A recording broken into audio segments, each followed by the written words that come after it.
Item ಯಾವುದೇ ಇರಲಿ try ಮಾಡಿ ಆಚಿ ಚಿಕನ್ ಮಸಾಲಾ. ಆಚಿ ಚಿಕನ್ ಮಸಾಲಾ.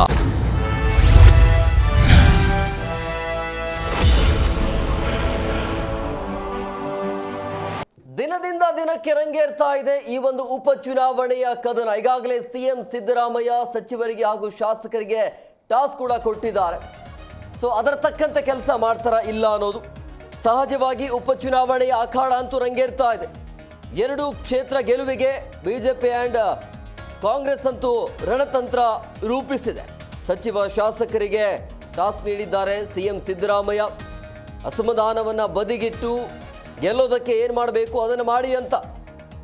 ಅಭ್ಯರ್ಥಿಗಳ ಗೆಲುವಿಗಾಗಿ ಬಿಜೆಪಿ ಕಡೆಯಿಂದಲೂ ಕೂಡ ಒಗ್ಗಟ್ಟಿನ ಮಂತ್ರವನ್ನು ಜಪಿಸಲಾಗಿದೆ. ಬಾಗಲಕೋಟೆಯಲ್ಲಿ ಏನು ಬಂಡಾಯ ಇತ್ತು ಕಾಂಗ್ರೆಸ್ ಕಡೆಯಿಂದ ಅದು ಶಮನ ಆಗಿದೆ. ಇನ್ನು ಬಂಡಾಯ ಅಭ್ಯರ್ಥಿ ಗೋವಿಂದರಾಜ್ ನಾಮಪತ್ರವನ್ನು ವಾಪಸ್ ಪಡೆದುಕೊಂಡಿದ್ದಾರೆ. ಸೊ ನಾಮಪತ್ರವನ್ನು ವಾಪಸ್ ಪಡೆದಿದ್ದಾರೆ. ಸೊ 3 ಅಂದರೆ ಪಕ್ಷೇತರ ಅಭ್ಯರ್ಥಿಗಳು. ಸೊ ದಾವಣಗೆರೆಯಲ್ಲಿ ಅಂತ ಬಂದಾಗ ಇದು ಸಮಸ್ಯೆ ಆಗ್ತಾ ಇದೆ. ಅಂದರೆ ನಾಮಪತ್ರವನ್ನು ವಾಪಸ್ ಪಡೆದಿಲ್ಲ ಪೈಲ್ವಾನ್. ಸೊ ಸಾದಿಕ್ ಪೈಲ್ವಾನ್ ಮನವೊಲಿಸುವಲ್ಲಿ ಮುಸ್ಲಿಂ ನಾಯಕರು ಕೂಡ ಇಲ್ಲಿ ಫೇಲ್ ಆದ್ರ ಅನ್ನೋದು. ದಾವಣಗೆರೆಯಲ್ಲಿ ಕಾಂಗ್ರೆಸ್ಗೆ ಮುಳುವಾಗ್ತಾರ ಪೈಲ್ವಾನ್ ಅಂತೇಳಿ. ಸೊ ಬಿಜೆಪಿ ಅಭ್ಯರ್ಥಿಗೆ ಲಾಭವಾಗುತ್ತಾ ಈ ಒಂದು ಕಾಂಗ್ರೆಸ್ ಬಂಡಾಯ ಅನ್ನೋದು. ಏನೆಲ್ಲ ಪ್ಲಾನ್ ಮಾಡಿಕೊಂಡು ಮತಬೇಟೆ ನಡೀತಾ ಇದೆ. ಕಾಂಗ್ರೆಸ್ ಗೆಲ್ಲೋದಕ್ಕೆ ಗ್ಯಾರಂಟಿ ಸಾಕಾ ಅನ್ನುವಂಥ ಪ್ರಶ್ನೆ ಸಹಜವಾಗಿ ಹುಟ್ಕೊಳ್ತಾ ಇದೆ. ಸೊ ಸಾದಿಕ್ ಪೈಲ್ವಾನ್ ಮತ್ತೆ ಕಣದಲ್ಲಿರೋದ್ರಿಂದಾಗಿ ಈ ರೀತಿಯ ಪ್ರಶ್ನೆಗಳು ಸಹಜವಾಗಿ ಮತಗಳು ಡಿವೈಡ್ ಆದರೆ ಕಾಂಗ್ರೆಸ್ಗೆ ಎಷ್ಟು ಮಟ್ಟಿಗೆ ಹಿನ್ನಡೆ ಆಗುತ್ತೆ ಮುಳುವಾಗುತ್ತಾ ಅನ್ನೋದು.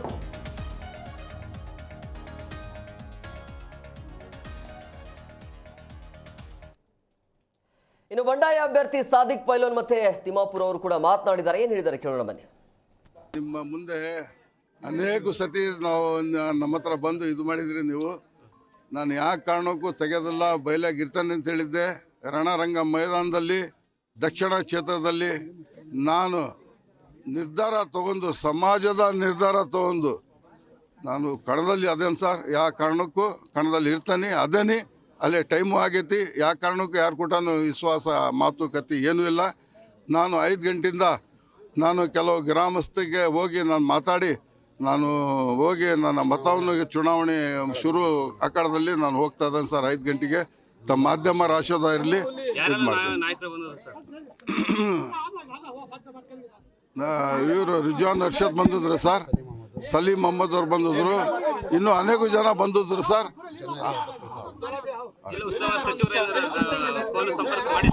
ಹ್ಞೂ ಸರ್, ಬೆಳಗ್ಗೆ ಮಾಡಿದ್ರು ಸರ್, ಬರ್ತಾನೆ ಅಂತ ಹೇಳಿದ್ರು, ಬರಲಿಲ್ಲ ಅವರು. ಹಲವಾರು ವಿಚಾರಗಳಲ್ಲಿ ನಾವು ಯಾಕೆ ಚುನಾವಣೆ ನಿಲ್ಲಬಾರ್ದು ಅಂತಕ್ಕಂಥದ್ದು. ಇವರು 3 ಜನ ಶಕ್ತಿವಂತರೇ. ಬಳ್ಳಾರಿಯವರಾಗಲಿ, ನಮ್ಮ ಬಾಗೇವಾಡಿಯವರಾಗಲಿ, ಬಾಳಿಕಾಯಿಯವರಾಗಲಿ, ಅವ್ರದ್ದಾದ ಒಂದು ಶಕ್ತಿ ಇದ್ದವರು. ಅವರು ಇವತ್ತು ಕಾಂಗ್ರೆಸ್ ತತ್ವ ಸಿದ್ಧಾಂತಗಳನ್ನು ಒಪ್ಪಿ ಯಾವುದೇ ಕಂಡೀಷನ್ ಇಲ್ಲ ನಮಗೆ ಸಪೋರ್ಟ್ ಮಾಡ್ತಕ್ಕಂಥದ್ದು ಇವತ್ತು ಒಪ್ಕೊಂಡಿದ್ದಾರೆ. ಆದ್ದರಿಂದ ವಿಡ್ರಾ ಮಾಡ್ಕೊಂಡಿದ್ದಾರೆ. ನಮ್ಮ ಪಕ್ಷಕ್ಕೆ ಬಲ ಬಂದಿದೆ. ಹಲವಾರು ಜನರು ಅವ್ರ ಜೊತೆ ಮಾತುಕತೆ ಮಾಡಿದರು. ನಮ್ಮ ಮುಷರಫ್ ಭೈ ಆಗಲಿ, ತಪ್ಸೆಟ್ಟಿಯವರಾಗಲಿ, ನಾನಾಗಲಿ, ನಮ್ಮ ಅಧ್ಯಕ್ಷರು ಚಂದ್ರಶೇಖರ್, ಹಲವಾರು ನಾಯಕರು, ನಾನು ಒಬ್ಬರದ್ದು ಹೇಳಂಗಿಲ್ಲ. ನಮ್ಮ ಚರಂತಿಮಠ ಮಲ್ಲಣ್ಣ ಹಾಗೂ ಲಕ್ಷ್ಮಣ್ ಮುಚ್ಚಗಂಡಿ, ನಮ್ಮ ಗೆಳೆಯ ಜಬ್ಬರ್ ಬೇಪಾರಿ, ಹಲವಾರು ನಾಯಕರು, ನಮಗೆ ಸಂತೋಷ್ ಬಕ್ರಾನಿ, ಹೀಗೆ ಎಲ್ಲರೂ ಜೊತೆಗೂಡಿಸ್ಕೊಂಡು ಮಾತುಕತೆ ಮಾಡಿದಾಗ ಸರಿ, ನಾವು ಈ ಪಕ್ಷದಲ್ಲಿ ನಾವು ಮೊದಲಿಂದ ಬಂದವರು ಕೆಲವು ಮಂದಿ ಇದ್ದೀವಿ, ಕೆಲವ್ರಿಗೆ ಪಕ್ಷದಲ್ಲಿ ನಾವು ನಿಲ್ಲಬೇಕು, ನಾವ್ಯಾಕೆ ನಿಲ್ಲಬಾರ್ದು ಅನ್ನೋಂಥ ಭಾವನೆಯಿಂದ ನಾವು ನಿಂತ್ಕೊಂಡಿದ್ದೀವಿ. ಈ ಬಗ್ಗೆ ಮಾತನಾಡೋದಕ್ಕೆ ಅತಿಥಿಯವರು ಜಾಯ್ನ್ ಆಗಿದ್ದಾರೆ. ನಾನು ಅವ್ರನ್ನ ಕಾರ್ಯಕ್ರಮಕ್ಕೆ ವೆಲ್ಕಮ್ ಮಾಡ್ತೀನಿ. ಮೊದಲನೇದಾಗಿ JDS ವಕ್ತಾರರಾಗಿರುವಂಥ ನಾಗೇಂದ್ರ ಬಾಬು ಪ್ರಸಾದ್ ಅವರು ಸರ್, ಕಾರ್ಯಕ್ರಮಕ್ಕೆ ಆತ್ಮೀಯವಾದಂಥ ಸ್ವಾಗತ. ಹಾಗೆಯೇ ಕಾಂಗ್ರೆಸ್ ವಕ್ತಾರರಾಗಿರುವಂಥ ದರ್ಶನ್ ಅವರು ಜಾಯ್ನ್ ಆಗಿದ್ದಾರೆ ಸರ್, ತಮಗೂ ಕೂಡ ಕಾರ್ಯಕ್ರಮಕ್ಕೆ ಆತ್ಮೀಯವಾದಂಥ ಸ್ವಾಗತ. ಇನ್ನು ಹಿರಿಯ ಪತ್ರಕರ್ತರಾಗಿರುವಂಥ ಹನುಮೇಶ್ ಯಾವಗಲ್ ಅವರು ಸರ್, ತಮಗೂ ಕೂಡ ಕಾರ್ಯಕ್ರಮಕ್ಕೆ ಆತ್ಮೀಯವಾದಂಥ ಸ್ವಾಗತ. ಹಾಗೆಯೇ AAP ವಕ್ತಾರರಾಗಿರುವಂಥ ಜಗದೀಶ್ ಚಂದ್ರ ಅವರು ಸರ್, ತಮಗೂ ಕೂಡ ಕಾರ್ಯಕ್ರಮಕ್ಕೆ ಸ್ವಾಗತ. ಇನ್ನು ಬಿಜೆಪಿಯ ವಕ್ತಾರರಾಗಿರುವಂಥ ಶಂಕರ್ ಗೌಡ ಬಿರಾದಾರ್ ಸರ್, ತಮಗೂ ಕೂಡ ಕಾರ್ಯಕ್ರಮಕ್ಕೆ ಆತ್ಮೀಯವಾದಂಥ ಸ್ವಾಗತ. ಎಸ್ ಸರ್, ದರ್ಶನ್ ಸರ್, ನಾವು ನಿಮ್ಮ ಹತ್ರನೇ ಬರ್ತೀನಿ. ಯಾಕೆ ಸಮಸ್ಯೆ ಆಗ್ತಾ ಇದೆ ದಾವಣಗೆರೆ ಕಾಂಗ್ರೆಸ್ಗೆ? ನಮ್ಮ ಕಾಂಗ್ರೆಸ್ಗೆ ಯಾವುದೇ ರೀತಿಯಾದಂಥ ಸಮಸ್ಯೆ ಇಲ್ಲ. ಒಬ್ಬ ಸಮರ್ಥವಾದಂತಹ ಅಭ್ಯರ್ಥಿಯನ್ನು ಕಾಂಗ್ರೆಸ್ ಪಕ್ಷ ಆಯ್ಕೆ ಮಾಡಿದ್ದೀವಿ. 100ಕ್ಕೆ 100 ಎಲ್ಲ ಸಮುದಾಯದವರು, ಎಲ್ಲ ಜಾತಿ ಮತದವರು.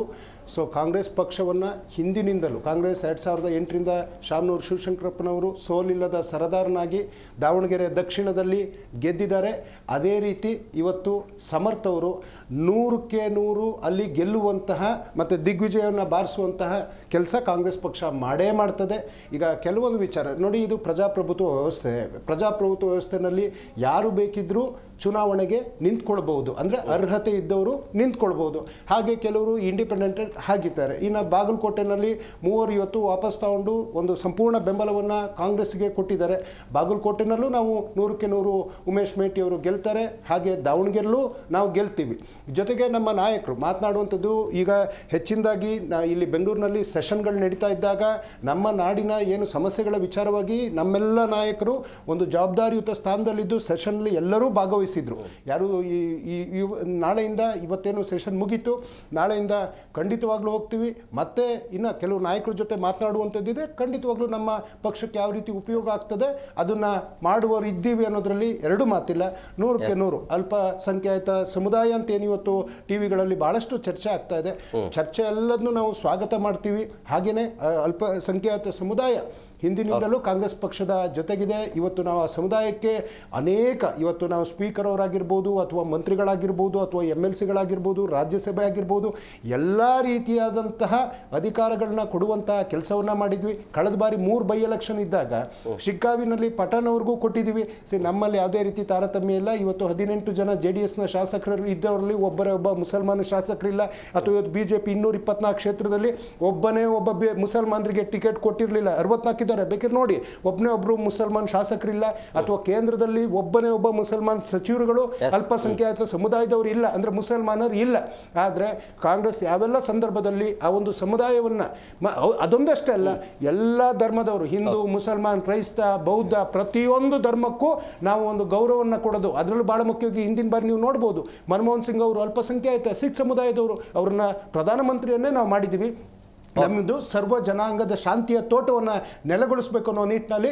ಹಾಗೆಯೇ ಈ ಒಂದು ಚುನಾವಣಾ ರಿಸಲ್ಟ್ ಬಂದು ದಿನ ನೀವೇ ನೋಡಿ, 2 ಕ್ಷೇತ್ರದಲ್ಲಿ ಒಂದು ಅದ್ಭುತ ಜಯಬೇರಿಯನ್ನು ಬಾರಿಸಿ ನಿಮ್ಮ ಸ್ಟುಡಿಯೋಗೆ ಒಂದು ಸ್ವೀಟ್ ಬಾಕ್ಸ್ ಸಮೇತ ಬರ್ತೀವಿ ಸರ್. ಓಕೆ, ಅನ್ವೇಷ್ ಸರ್, ಈಗ ಈ ಉಪಚುನಾವಣೆಯ ಅಖಾಡದ ಬಗ್ಗೆ ನಿಮ್ಮ ಅಭಿಪ್ರಾಯ ಏನು? ಹೇಗೆ ನಡೀತಾ ಇದೆ? 2 ಪಕ್ಷದ ಕಡೆಯಿಂದ ಪ್ರಚಾರದ ಭರಾಟೆ ಆಗಿರ್ಬೋದು, ಏನೆಲ್ಲ ಉದ್ದೇಶ ಇಟ್ಕೊಂಡು ಹೋಗ್ತಿದ್ದಾರೆ, ನಿಮ್ಮ ಅನಲೈಸ್ ನೋಡಿ. ಉಪಚುನಾವಣೆ 2 ಕ್ಷೇತ್ರಗಳು ಕಾಂಗ್ರೆಸ್ನ ಅಭ್ಯರ್ಥಿಗಳೇ ಅಲ್ಲಿ ಇದ್ದಂಥವ್ರು. ಏನಾದರೂ ಗೆದ್ದರೆ ಏನು ಬದಲಾವಣೆ ಆಗಲ್ಲ, ಕಾಂಗ್ರೆಸ್ನ ಕ್ಷೇತ್ರಗಳಾಗಿದ್ವು. ಸೋತರ ಕಾಂಗ್ರೆಸ್ಗೆ ಅದೊಂದು ಮೈನಸ್ ಆಗುತ್ತೆ. ಆದರೆ ಈ ಉಪಚುನಾವಣೆ ಕೇವಲ ಇನ್ನು 2 ವರ್ಷ ಅಧಿಕಾರಾವಧಿ ಇರೋದ್ರಿಂದ ಕಾಂಗ್ರೆಸ್ಗೆ ಒಂದಿಷ್ಟು ಪ್ರಯೋಗಗಳನ್ನು ಮಾಡೋದಕ್ಕೆ ಅವಕಾಶ ಇತ್ತು. ಒಳ್ಳೆ ಅವಕಾಶ, ಗೋಲ್ಡನ್ ಆಪರ್ಚುನಿಟಿ. ಈ 2 ಕ್ಷೇತ್ರದಲ್ಲೂ ಕಾಂಗ್ರೆಸ್ ಮೇಲೆ BJP ಮಾಡ್ತಾ ಇರುವಂಥ ನಿರಂತರ ಒಂದು ಪ್ರಮುಖ ಆರೋಪ ಏನಂದರೆ ಒಂದು ವಂಶ ಪಾರಂಪರ್ಯದ ಆಡಳಿತ. ಈಗ 2 ಕಡೆ ಅವರು ವಂಶದವರಿಗೆ ಕೊಟ್ಟಿದ್ದಾರೆ. ಅದನ್ನು ತಪ್ಪಿಸುವುದರ ಮೂಲಕ ನಾವು ಇದೊಂದು ಸಂದೇಶ ಕೊಡ್ಬೋದಾಗಿತ್ತು. ಯಾಕೆಂದರೆ ಕೇವಲ 2 ವರ್ಷದ ಅವಧಿ ಇತ್ತು, ಒಂದು ಮೆಸೇಜ್ ಹೋಗ್ತಾ ಇತ್ತು. ಮತ್ತು ದಾವಣಗೆರೆಯಲ್ಲಿ ಇವತ್ತು ಏನು ಮುಸ್ಲಿಮರ ಪರವಾಗಿದ್ದೀವಿ, ಅಲ್ಪಸಂಖ್ಯಾತರ ಪರವಾಗಿದ್ದೀವಿ ಅಂತ ಹೇಳುವಂಥ ಕಾಂಗ್ರೆಸ್ಗೆ ಅಲ್ಲಿ ಅತಿ ಹೆಚ್ಚು ಮುಸ್ಲಿಂ ಸಮುದಾಯದ ಮತಗಳಿರೋದ್ರಿಂದ ಇಲ್ಲೊಂದು ಕೊಡ್ಬೋದಾಗಿತ್ತು. ಸೊ ಆ ಮೂಲಕ ಈಗ ಹೇಳ್ತಾರೆ, ನಾವು ಕಾಂಗ್ರೆಸ್ನಲ್ಲಿ ಮಾತ್ರ ಮುಸ್ಲಿಮರಿಗೆ ಪ್ರಾತಿನಿಧ್ಯ ಸಿಗೋದು, BJPಯಲ್ಲಿ ಏನು ಮುಸ್ಲಿಮರಿಗೆ ಕೊಡೋದು ಎಲ್ಲಿ ಅಂದರೆ, ಎಲ್ಲಿ ಅವ್ರಿಗೆ ಈ ಗಂಜಿ ಕೇಂದ್ರಗಳು ಅಂತ ಇರ್ತಾವಲ್ಲ, ಬೋರ್ಡು, ಕಾರ್ಪೊರೇಷನ್ನು, ತೀರಾ ಪ್ರೆಷರ್ ಇದ್ದಾಗ ವಿಧಾನ ಪರಿಷತ್ಗೆ ಇಂತಲ್ಲಿ ಈ ಕೆಲ್ಸಕ್ಕೆ ಬಾರದ ಪೋಸ್ಟ್ಗಳನ್ನು ಅಥವಾ ಅವ್ರನ್ನ ಏನು ಸಂತೃಪ್ತಿಗೊಳಿಸೋದಕ್ಕೆ ಮಾಡುವಂಥದ್ದು. ನಿಜವಾದ ಮುಸ್ಲಿಮರ ಬಗ್ಗೆ ಕಾಳಜಿ ಇದ್ದರೆ ನಿಮ್ಮ ಪ್ರಕಾರ ಬಳಸ್ಕೊಳ್ತಿದ್ದಾರೆ ಅಂತ, ವೋಟ್ ಬ್ಯಾಂಕ್ ಆಗಿ ಈ ಕಾಂಗ್ರೆಸ್ಸು ಅಲ್ಪಸಂಖ್ಯಾತರನ್ನ ನಾವು ಕೇವಲ ವೋಟ್ ಬ್ಯಾಂಕ್ ಆಗಿ ನೋಡ್ತಾ ಇಲ್ಲ, ಅವ್ರ ನೈಜ ನಾಯಕತ್ವವನ್ನು ಬೆಳೆಸಬೇಕು. ಅಲ್ಪಸಂಖ್ಯಾತರಲ್ಲೂ ನಾವು ನಾಯಕತ್ವವನ್ನು ಕೊಡಬೇಕು, ಜನರಿಂದ ನೇರವಾಗಿ ಆಯ್ಕೆಯಾಗಿ ಬರಬೇಕನ್ನುವಂಥ ಒಂದು ಉದಾರ ಮನಸ್ಥಿತಿ ಇದ್ದರೆ, ಇವರು ಹೇಳಿದ್ರಲ್ಲ ಸರ್ವ ಜನಾಂಗದ ಶಾಂತಿಯ ತೋಟ ಆಗ್ಬೇಕಂತಿದ್ರೆ ಇದೊಂದು ಪ್ರಯೋಗ ಮಾಡ್ಬೋದಾಗಿತ್ತು. ಈಗ ಅಲ್ಲಿ ಈಗಾಗಲೇ ಇವರು ಪ್ರಭಾ ಮಲ್ಲಿಕಾರ್ಜುನ್ ಅವರು MP ಆಗಿದ್ದಾರೆ, ಮಲ್ಲಿಕಾರ್ಜುನ್ ಅವರು ಸಚಿವರಾಗಿದ್ದಾರೆ. ಒಂದೇ ಕುಟುಂಬಕ್ಕೆ ಯಾಕೆ ಜೋತು ಬೀಳ್ತೀರಿ? ಈ ವಂಶ ಪಾರಂಪರ್ಯದ ಆಡಳಿತಕ್ಕೂ ತಿಲಾಂಜಲಿ ಬ್ರೇಕ್ ಹಾಕ್ಬೋದಾಗಿತ್ತು. ಅಲ್ಪಸಂಖ್ಯಾತರಿಗೆ ಒಂದು ಅವಕಾಶ ಕೊಡೋದ್ರ ಮೂಲಕ ನಾವು ನಿಜವಾದ ಅಲ್ಪಸಂಖ್ಯಾತರ ಪರವಾಗಿ ಇದ್ದೀವಿ ಅನ್ನುವಂಥದ್ದನ್ನು ಒಂದು ಸಂದೇಶ ಕೊಡ್ಬೋದಾಗಿತ್ತು. ಇದ್ರ ಜೊತೆಗೆ ಬಾಗಲಕೋಟೆಯಲ್ಲಿ ಮೇಟಿ ಅವರು ಏನು ಇದ್ದಾರಲ್ಲ, ಅವರು ಯಾವ ಕಾರಣಕ್ಕಾಗಿ ಸುದ್ದಿ ಆಗಿದ್ರು ಇಡೀ ಕರ್ನಾಟಕದಲ್ಲಿ? ಅಶ್ಲೀಲ ಪ್ರಕರಣ, ಒಂದು ಲೈಂಗಿಕ ಹಗರಣದಲ್ಲಿ ಸಿಕ್ಕಾಕೊಂಡಂಥವ್ರು ಅವ್ರ ಕುಟುಂಬಕ್ಕೆ ಕೊಟ್ಟಿದ್ದಾರೆ. ಸಾಮಾಜಿಕವಾಗಿ ಒಂದು ನೈತಿಕತೆಯ ಪ್ರಶ್ನೆ ಬಂದಾಗ ಅದನ್ನು ಕೂಡ ಅವರು ಅವಾಯ್ಡ್ ಮಾಡ್ಬೋದಾಗಿತ್ತು, ಅವ್ರ ಕುಟುಂಬಕ್ಕೆ ಕೊಟ್ಟಿದ್ದಾರೆ. ಈ ರೀತಿ ಅಧಿಕಾರದಲ್ಲಿದ್ದಾಗಲೂ ಸಂಪೂರ್ಣ ಮೆಜಾರಿಟಿ ಇದೆ. ಈ 2 ಕ್ಷೇತ್ರ ಸೋತರೂ ಕೂಡ ಸರ್ಕಾರ ಯಾವುದೇ ಕಾರಣಕ್ಕೂ ಅಲಗಾಡಲ್ಲ. ಸುಭದ್ರವಾದಂಥ ಸರ್ಕಾರ ಇದೆ, ಕ್ಲಿಯರ್ ಮೆಜಾರಿಟಿ ಇದೆ. ಸೊ ಇಂಥ ಪ್ರಯೋಗ ಮಾಡುವಂಥ ಅವಕಾಶ ಇದ್ದಾಗಲೂ ಕೂಡ ಅದೇ ಹಳೆಯ ತಲೆಮಾರಿನ ಆಲೋಚನೆಗಳಿಗೆ, ವಂಶ ಪಾರಂಪರ್ಯದ ಆಡಳಿತಕ್ಕೆ ಕಾಂಗ್ರೆಸ್ ಜೋತು ಬೀಳೋದರ ಮೂಲಕ ಎಲ್ಲೋ ಒಂದು ಕಡೆ ತನ್ನ ಮಾನಸಿಕ ಸ್ಥಿತಿಯಲ್ಲಿ ಯಾವುದೇ ಬದಲಾವಣೆ ಆಗಿಲ್ಲ, ಒಂದು ಹೊಸ ಸಂದೇಶವನ್ನು ಇವತ್ತು ಇಡೀ ದೇಶದಲ್ಲಿ ಕಾಂಗ್ರೆಸ್ಗೆ ಇರುವಂಥ ಒಂದು ನೆಗೆಟಿವ್ ಒಂದು ಪರಿಸ್ಥಿತಿ ಏನಿದೆ ಅದರಿಂದ ಹೊರಗೆ ಬರೋದಕ್ಕೆ ಒಂದು ಹೊಸ ಪ್ರಯೋಗ ಮಾಡೋದರ ಮೂಲಕ ನಾವು BJP ಅವ್ರಿಗಿಂತ ವಿಭಿನ್ನವಾಗಿದ್ದೀವಿ, ನಾವು ಕೂಡ ಕಾಲಕ್ಕೆ ತಕ್ಕಂತೆ ಬದಲಾವಣೆ ಆಗ್ತೀವಿ ಅನ್ನುವಂಥ ಒಂದು ಸಂದೇಶ ಕೊಡೋದಕ್ಕೆ ಒಂದು ಗೋಲ್ಡನ್ ಅಪಾರ್ಚುನಿಟಿ ಇತ್ತು. ಅದನ್ನು ಎಲ್ಲ ಮಿಸ್ ಮಾಡ್ಕೊಂಡಿದ್ದಾರೆ. ನಾಗೇಂದ್ರ ಬಾಬು ಸರ್, ಒಗ್ಗಟ್ಟಿನಲ್ಲಿ ಬಲವಿದೆ ಅಂತ ಹೇಳ್ತಾರೆ, ಬಟ್ ನೀವು BJPಗೆ ಯಾವ ರೀತಿಯಾಗಿ ಬೆಂಬಲವಾಗಿ ನಿಲ್ತಿದ್ದೀರಿ? BJPಗೆ ಬೆಂಬಲ ಅಂತಕ್ಕಂಥದ್ದು ನಾವು ಸಾಬೀತುಪಡಿಸಿದ್ದೀವಿ ಕಳೆದ MP ಚುನಾವಣೆಯಲ್ಲಿ, ಅದರಲ್ಲೇನು ಎರಡನೇ ಮಾತಿಲ್ಲ. ಈಗ ಉಪಚುನಾವಣೆಗಳು ಬರ್ತಾ ಇದೆ, ಆಕಸ್ಮಿಕವಾಗಿ ಬಂದಿರತಕ್ಕಂಥ ಉಪಚುನಾವಣೆಗಳು 2 ವಿಚಾರಗಳನ್ನು ಸ್ಪಷ್ಟಪಡಿಸಬೇಕಾಗುತ್ತೆ. ಮೊನ್ನೆ ಕಾಂಗ್ರೆಸ್ ವಕ್ತಾರ ಹೇಳಿದರು, JDS ಅಲ್ಲಿ ಯಾವ ಮುಸಲ್ಮಾನ್ ಮುಖಂಡಗಳಿಲ್ಲ, BJPಲಿಲ್ಲ ಅಂಥೇಳಿ. ದಯಮಾಡಿ ಅವ್ರ ಇತಿಹಾಸ ತೆಗೆದು ನೋಡಿಕೊಂಡ್ರೆ ಇವತ್ತು ಅವರಲ್ಲಿರ್ತಕ್ಕಂಥ ನಾಯಕರುಗಳೆಲ್ಲ ನಮ್ಮಲ್ಲಿದ್ದವರೇನೆ. ನಂಬರ್ 2, ದೇಶದ ರಾಷ್ಟ್ರಪತಿಗಳನ್ನು ಕೂಡ ನಾವು ಅತ್ಯುನ್ನತವಾದಂಥ ಸ್ಥಾನದಲ್ಲಿ ಕೂರಿಸಿದ್ದೀವಿ ಅಂತಕ್ಕಂಥ ಮರಿಬಾರ್ದವರು. ಕೇವಲ ಯಾವುದೋ ಒಂದು ಅಧಿಕಾರದ ಆಸೆಗೆ ಅಥವಾ ಲಾಬಿಗೋಸ್ಕರ ವೋಟ್ ಬ್ಯಾಂಕ್ ಅಂತಕ್ಕಂಥ ಹಿರಿಯರು ಹೇಳೋದು ಒಂದು ಮಾತು. ಹಾಗೆ ಅವರು ಇನ್ನೂ ಒಂದು ಮಾತು ಹೇಳ್ತಾ ಇದ್ದು, ಪ್ರಯೋಗ ಮಾಡ್ಬೋದಿತ್ತು ಅಂತಕ್ಕಂಥದ್ದು. ಅವರ ಒಂದು ಅಭಿಪ್ರಾಯವನ್ನು ತಿಳಿಸಿದಂಥ ಸಂದರ್ಭದಲ್ಲಿ ನನಗನ್ಸುತ್ತೆ ಸರ್, ಒಂದು ಪ್ರಯೋಗ ಮಾಡ್ತಕ್ಕಂಥ ಸಂದರ್ಭದಲ್ಲಿ ಅತಿ ದೊಡ್ಡ ಸಮುದಾಯ ಈ ಕಡೆ ಕೂಡ ಲಿಂಗಾಯತರ ಸಮುದಾಯ ಇದೆ. ಕೆಲವರು ಕಾಂಗ್ರೆಸ್ಸಲ್ಲಿ ಲಿಂಗಾಯತರ ಸಮುದಾಯದ ಬಗ್ಗೆ ಯಾವ ರೀತಿ ನಡ್ಕೋತಾ ಇದ್ದಾರೆ ಅಂತಕ್ಕಂಥದ್ದು ಸ್ಪಷ್ಟವಾಗಿದೆ, ಅಲ್ಪಸಂಖ್ಯಾತರ ಬಗ್ಗೆ ಯಾವ ರೀತಿ ನಡ್ಕೊತಾ ಇದ್ದಾರೆ ಅಂತಕ್ಕಂಥದ್ದು ಸ್ಪಷ್ಟವಾಗಿದೆ.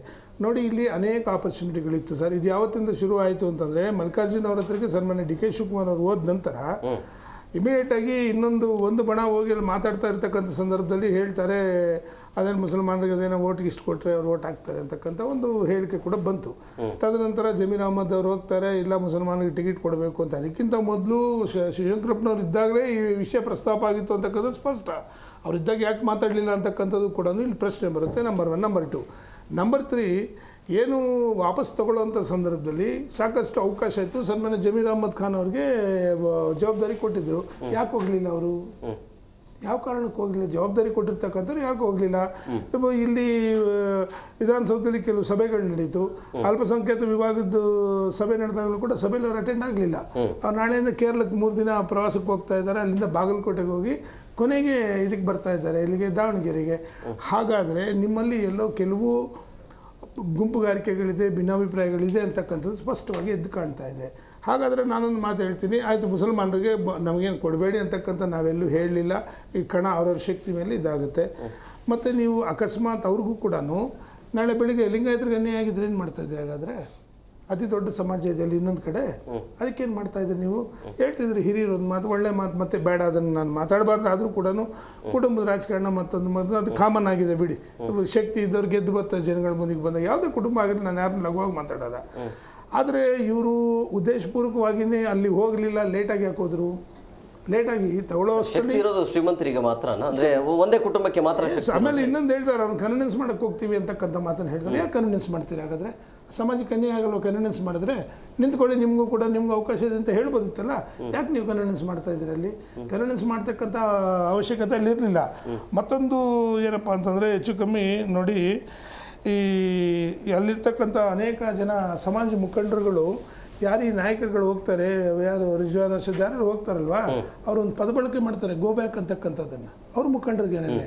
ಯಾಕೆ ಅಂತಂದರೆ, ನಾವು ಕೂಡ ಪ್ರಬಲವಾಗಿದ್ದೀವಿ ಇಲ್ಲಿ, ನೀವು ಕೇವಲ ನಮ್ಮನ್ನು ಹಿರಿಯರು ಹೇಳಿದಂಗೆ ವೋಟ್ ಬ್ಯಾಂಕಾಗಿ ಬಳಸ್ಕೋತಾ ಇದ್ದೀರಾ, ನಮ್ಮನ್ನೆಲ್ಲೂ ಬೆಳೆಸೋಕ್ಕೆ ಇಷ್ಟಪಡ್ತಾ ಇಲ್ಲ. ಮತ್ತೊಂದೇನು ಅಂತಂದರೆ ಸರ್, ಕೆಲವು ಜನ ಲೀಡರ್ಗಳಾಗಿರಬೇಕು.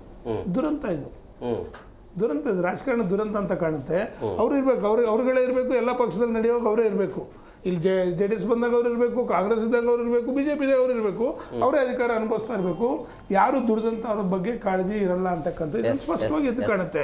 ಮತ್ತು ಇನ್ನೊಂದು ಮಾತು ಏನು ಅಂತಂದರೆ, ಯಾವ ನೀವು ಶಾಮನೂರು ಶಿವಶಂಕರಪ್ಪನವ್ರ ಮೊಮ್ಮಗ ನಿಂತಂಥ ಸಂದರ್ಭದಲ್ಲಿ ನಿಮ್ಗೆ ಆ ರೀತಿ ಕಾಳಜಿ ಇದ್ದಿದ್ರೆ ಇದು ನಿಮ್ದು ರಾಷ್ಟ್ರೀಯ ಪಕ್ಷ, ಯಾವ ರೀತಿ ಟಿಕೆಟ್ ಕೊಟ್ರಿ ನೀವು ಅವ್ರಿಗೆ? ರಾಷ್ಟ್ರೀಯ ಪಕ್ಷ ತೀರ್ಮಾನ ಮಾಡಿದ ಮೇಲೆ ತಂದೆ ಆದಂಥ ತೀರ್ಮಾನ ಇರುತ್ತೆ, ವರಿಷ್ಠರು ಇರ್ತಾರೆ, ವರಿಷ್ಠರು ಬೇಕು ಅಂತಲೇ ಕೊಟ್ಟರೆ ಹಾಗಾದರೆ ಆ ಸಮಾಜಕ್ಕೆ ಅನ್ಯಾಯ ಮಾಡಬೇಕಂತಕ್ಕಂಥದ್ದು ಜನಗಳ ಮುಂದೆ ಅವರು ಉತ್ತರ ಕೊಡಬೇಕಲ್ವಾ? ಇದು ಗಂಭೀರವಾದಂಥ ವಿಚಾರ.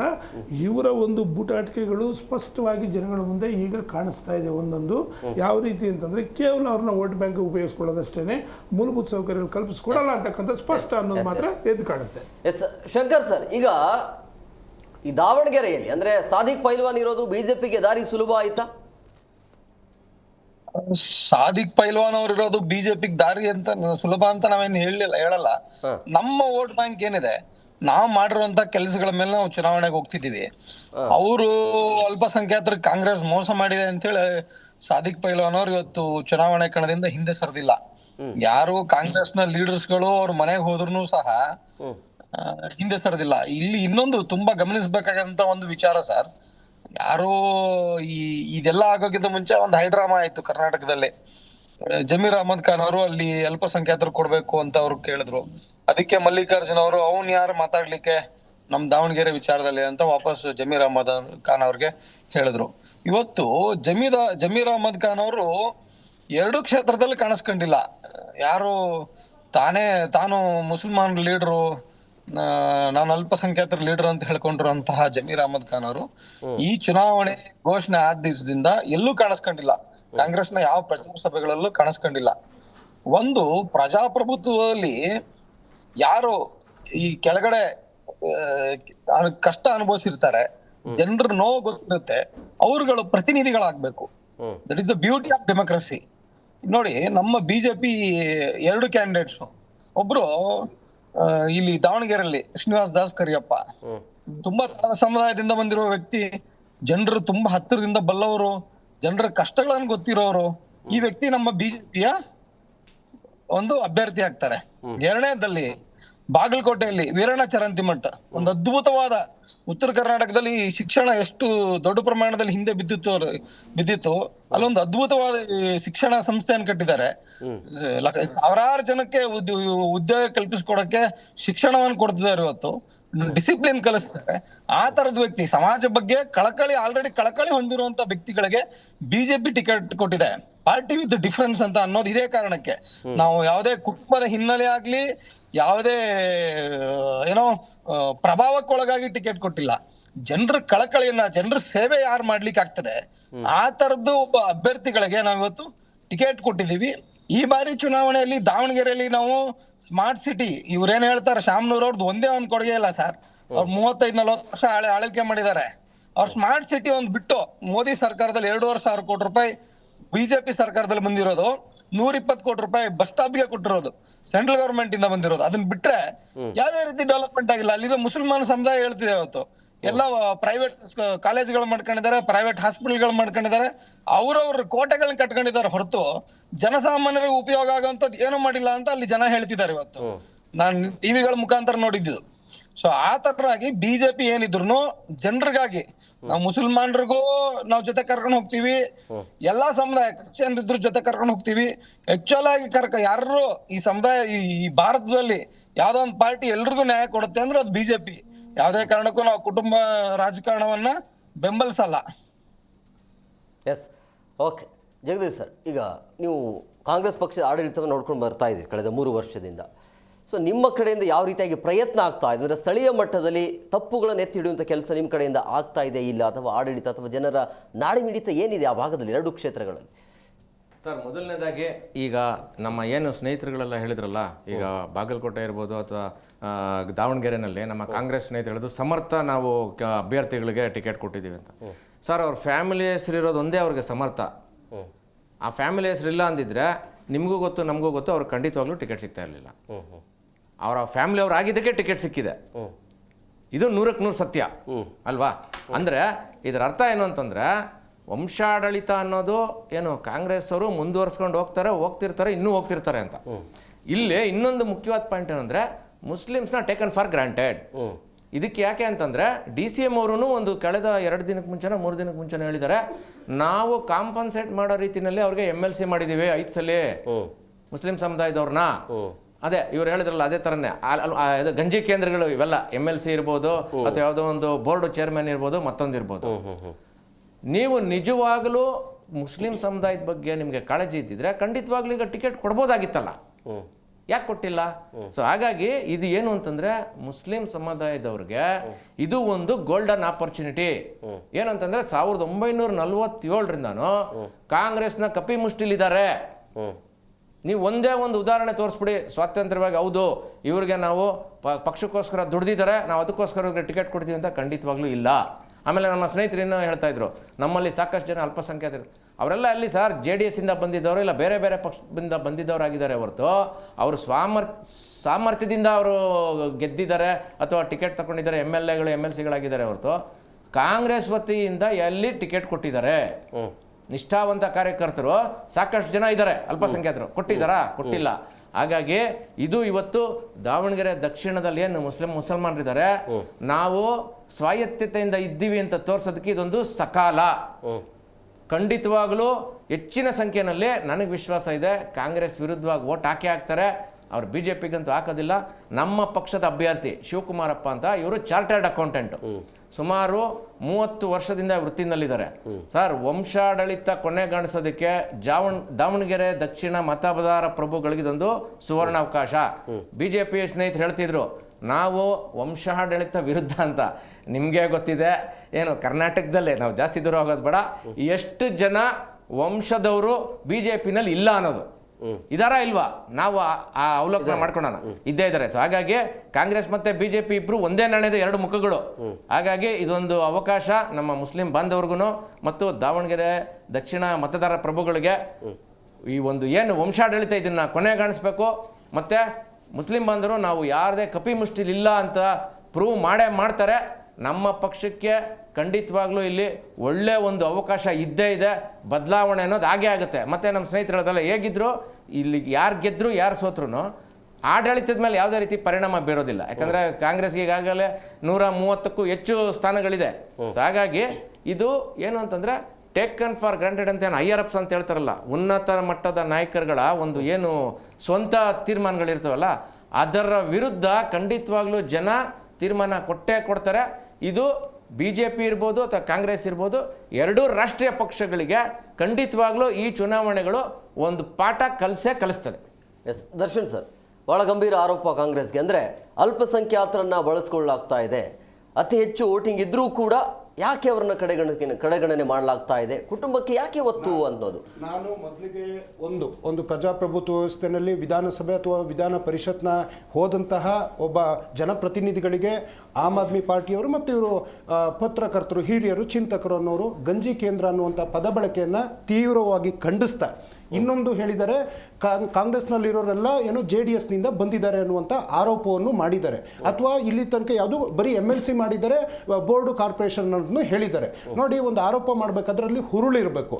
ಇವತ್ತು ರಾಜ್ಯಸಭೆಯ ವಿರೋಧ ಪಕ್ಷದ ನಾಯಕರಾದಂಥ ಶ್ರೀ ಮಲ್ಲಿಕಾರ್ಜುನ ಖರ್ಗೆ ಅವರು AICC ಅಧ್ಯಕ್ಷರು, ಅವರು ಒಂದು ಪೊಲಿಟಿಕಲ್ ಸೆಕ್ರೆಟರಿ ಆಗಿರ್ತಕ್ಕಂಥವರು ಸೈಯದ್ ನಾಜೀರ್ ಹುಸೇನ್ ಅವರು ಕಾಂಗ್ರೆಸ್ ಪಕ್ಷದವರು, ಯುವ ಕಾಂಗ್ರೆಸ್ನಿಂದ ಬಂದವರು. ಇವತ್ತು ಅವರನ್ನ ರಾಜ್ಯಸಭೆಗೆ ನಾವು ಕಳಿಸಿದ್ದೀವಿ. ಒಂದು. ಎರಡನೇದು, ಇವತ್ತು UT ಖಾದರ್ ಅವರು, ಅವರ ತಂದೆಯವರು ಕಾಂಗ್ರೆಸ್ಸು, ಅವರು ಕಾಂಗ್ರೆಸ್ಸು. ಇವತ್ತು ಮುಖ್ಯಮಂತ್ರಿಯಿಂದ ಮೇಲೆ ಸ್ಥಾನದಲ್ಲಿ ಕೂತ್ಕೊಳ್ಳುವಂಥ ವಿಧಾನಸಭೆಯಲ್ಲಿ ಸ್ಪೀಕರ್ ಸ್ಥಾನವನ್ನ ನಮ್ಮ ಕಾಂಗ್ರೆಸ್ ಪಕ್ಷ ಮಾಡಿಕೊಟ್ಟಿದೆ ಅಂತ ಹೆಮ್ಮೆಯಿಂದ ಹೇಳ್ತೀನಿ. ಇವತ್ತು ನಮ್ಮ ರಾಜ್ಯದ ಏನು ರಹೀಂ ಖಾನ್ ಅವರಿದ್ದಾರೆ, ಪೌರಾಡಳಿತ ಸಚಿವರಿದ್ದಾರೆ, ಅವರು ಕಾಂಗ್ರೆಸ್ ಮೂಲತಃ ಕಾಂಗ್ರೆಸ್ನವರೇ. ಇವತ್ತು JDSನಿಂದ ಬಂದಿದ್ರು ಸಹ ಜಮೀರ್ ಅಹಮದ್ ಖಾನ್ ಅವರು ಸ್ವಂತ ನೆಲಗಟ್ಟಿನ ಮೇಲೆ ಅವರು ಪ್ರಜಾಪ್ರಭುತ್ವ ವ್ಯವಸ್ಥೆಯಲ್ಲಿ ಗೆದ್ದಿದ್ದಾರೆ. ಇವತ್ತು ಅವರು ರಾಜ್ಯದ ವಸತಿ ಸಚಿವರು ಆಗಿದ್ದಾರೆ.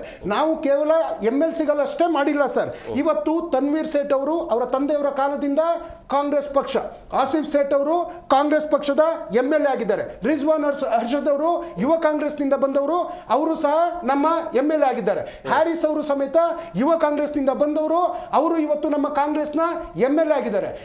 ಹ್ಯಾರಿಸ್ ಅವರ ಮಗ ಸ್ವಂತ ಚುನಾವಣಾ ಬಲದಿಂದ ಯುವ ಕಾಂಗ್ರೆಸ್ನ ರಾಜ್ಯ ಅಧ್ಯಕ್ಷರಾಗಿದ್ರು ಮೊಹಮ್ಮದ್ ನಲ್ಪಾಡ್ ಅವರು. ಹಾಗೇನೆ ಖನಿಜಾ ಫಾತಿಮ್ ಅವರು ನಮ್ಮ ಪಕ್ಷದ MLA, ಅವರು ಸ್ವಂತ ಬಲದಿಂದ ಪ್ರಜಾಪ್ರಭುತ್ವ ವ್ಯವಸ್ಥೆಯಲ್ಲಿ MLA ಆಗಿದ್ದಾರೆ, ಕಾರ್ಯಕರ್ತರಾಗಿದ್ದು. ಯಾರ ಕುಟುಂಬ ಯಾವ ಹಿನ್ನೆಲೆ ಅಂತ ನೀವು ಹೇಳಿ. ಇವತ್ತು ಇಕ್ಬಾಲ್ ಹುಸೇನ್ ಅವರು ರಾಮನಗರ MLA, ಒಬ್ಬ ಸಾಮಾನ್ಯ ಕಾರ್ಯಕರ್ತ, ಇವತ್ತು MLA ಆಗಿದ್ದಾರೆ. ಕಳೆದ ಬಾರಿ ಬೈ ಎಲೆಕ್ಷನ್ ಪಠಾಣ್ ಅವರು ಶಿಕಾವಿಯ MLA ಆಗಿದ್ದಾರೆ. MLC ದಕ್ಕೂ ಬರೋಣ. ಇವತ್ತು ದಾವಣಗೆರೆ ಮೂಲದ ಜಬ್ಬಾರ್ ಅವರು ನಮ್ಮ MLC ಆಗಿದ್ದಾರೆ. ಸಲೀಂ ಅಹಮದ್ ಅವರು ಏನು ಜನರಿಂದ ಆಯ್ಕೆ ಆಗಿರ್ತಕ್ಕಂಥ MLC ಆಗಿದ್ದಾರೆ. ಹಾಗೆ ಬಲ್ಕೇಶ್ ಬಾನು ಅವರು ನಮ್ಮ ಪಕ್ಷದ MLC ಆಗಿದ್ದಾರೆ. ನಾಜೀರ್ ಹುಸೇನ್ ಅವರು ನಮ್ಮ ಪಕ್ಷದ MLC ಆಗಿದ್ದಾರೆ. ಜೊತೆಗೆ ನಾ ಮೊದಲೇ ಹೇಳ್ದಾಗೆ ಏನು ರಾಜ್ಯಸಭೆಗೆ ಸೈಯದ್ ನಾಜೀರ್ ಹುಸೇನ್ ಅವರು ಹೋಗಿದ್ದಾರೆ ಅಂತ. ಇವರೇನು ಅಬ್ದುಲ್ ಕಲಾಂ ಅವ್ರನ್ನ ನಾವು ರಾಷ್ಟ್ರಪತಿ ಅಂತಂದ್ರು. ಇಲ್ಲ, ದೇವೇಗೌಡರು 2002ರಲ್ಲಿ ಲಕ್ಷ್ಮೀ ಸೆನಗಲ್ ಅವ್ರನ್ನ ಕೈ ಹಿಡ್ಕೊಂಡು ಕರ್ಕೊಂಡೋಗಿ ಅಬ್ದುಲ್ ಕಲಾಂ ಅವರ ವಿರುದ್ಧ ಏನು ಆ ಚುನಾವಣೆಗೆ ನಿಲ್ಲಿಸಿದ್ದು 100ಕ್ಕೆ 100 ಸತ್ಯ. ಅವರು ಬಹಳ ಆತ್ಮೀಯರು ಸುಭಾಷ್ ಚಂದ್ರ ಬೋಸ್ ಅವರಿಗೆ ಅನ್ನುವಂಥದ್ದು ಇತಿಹಾಸದ ಉಲ್ಲೇಖವನ್ನ ಮಾಡಿಕೊಡ್ತಾ ಮತ್ತೆ ಹೇಳಿದ್ರು ಕುಟುಂಬ ಅನ್ನೋ ವಿಚಾರವನ್ನು ಅತಿ ಹೆಚ್ಚಾಗಿ ಇವರೇ ಪ್ರಸ್ತಾಪ ಮಾಡಿದ್ರು. ಸರ್ ರಾಮನಗರ ಚುನಾವಣೆ ಬಂದ್ರೆ ಕಂಡಿದ್ದು ನಿಖಿಲ್ ಕುಮಾರಸ್ವಾಮಿ, ಚನ್ನಪಟ್ಟಣ ಚುನಾವಣೆ ಬಂದ್ರೆ ಕಂಡಿದ್ದು ನಿಖಿಲ್ ಕುಮಾರಸ್ವಾಮಿ, ಮಂಡ್ಯ ಲೋಕಸಭಾ ಚುನಾವಣೆ ಬಂದಾಗ ಕಂಡಿದ್ದು ನಿಖಿಲ್ ಕುಮಾರಸ್ವಾಮಿ, ತುಮಕೂರಿನ ಚುನಾವಣೆ ಬಂದಾಗ ಕಂಡಿದ್ದು ದೇವೇಗೌಡರು. ನಮಗೆ ಆರೋಪ ಬಂತಲ್ಲ, ನಾನು ಇಷ್ಟು ಜನ ಮುಸ್ಲಿಂ ಸಮುದಾಯದ ನಾಯಕರು ಹೇಳಿದ್ನಲ್ಲ, ಅದರಲ್ಲಿ ತನ್ವೀರ್ ಸೇಠ್ ಅವ್ರ ತಂದೆ ಅಥವಾ ಯುಟಿ ಖಾದರ್ ಅವ್ರ ತಂದೆ ಒಂದು ಸಮುದಾಯದಿಂದ ಬಂದಿದ್ರು ಅಂತೇಳಿ, ಉಳಿದವರೆಲ್ಲ ಇಂಡಿಪೆಂಡೆಂಟ್ ಆಗಿ ಹೋರಾಟ ಮಾಡ್ಕೊಂಡು ಬಂದ ಕಾರ್ಯಕರ್ತರು ಇವತ್ತು ಆ ಸ್ಥಾನಗಳಿಗೆ ಹೋಗಿದ್ದಾರೆ ಅಂತ ಸತ್ಯವನ್ನ ಹೇಳ್ತಾ, ಇವತ್ತು ಭವಾನಿ ರೇವಣ್ಣ ಯಾರು, ಅನಿತಾ ಕುಮಾರಸ್ವಾಮಿ ಯಾರು, ಬಾಲಕೃಷ್ಣ ಯಾರು, ಇಲ್ಲಿ ಡಾಕ್ಟರ್ ಮಂಜುನಾಥ್ ಯಾರು, ರೇವಣ್ಣ ಯಾರು, ಸೂರಜ್ ರೇವಣ್ಣ ಯಾರು, ಪ್ರಜ್ವಲ್ ರೇವಣ್ಣ ಯಾರು, ಇವರಿಗೆ ಯಾವುದೇ ನೈತಿಕತೆ ಇಲ್ಲ. ಇಷ್ಟನ್ನ ಹೇಳ್ತಾ ಮತ್ತೆ ಇನ್ನೊಂದು ಚುನಾವಣೆ ಅಂತಂದ್ರೆ ನಮ್ದೊಂದು ಏನು ಸ್ಮಾರ್ಟ್ ಸಿಟಿ ಅಂತ ಬಿಜೆಪಿ ವಕ್ತಾರ ಹೇಳಿದ್ರಲ್ಲ, ಈ ದೇಶದಲ್ಲಿ ಸಂಪೂರ್ಣ ಆಗಿರ್ತಕ್ಕಂಥ 100 ಸ್ಮಾರ್ಟ್ ಸಿಟಿಗಳಲ್ಲಿ ಒಂದನ್ನೇನಾದ್ರೂ ಅವ್ರು ತೋರಿಸೋದಕ್ಕಾಗುತ್ತಾ? ಇವತ್ತು ಬಾಗಲಕೋಟೆ ಭಾಗಕ್ಕೆ ಏನು ರಾಯಚೂರಿಗೆ ಏಮ್ಸ್ ಅಂತ ಹೇಳಿದ್ರಲ್ಲ, ಅದನ್ನೇನಾದ್ರೂ ಕೊಟ್ಟಿದ್ದಾರೆ.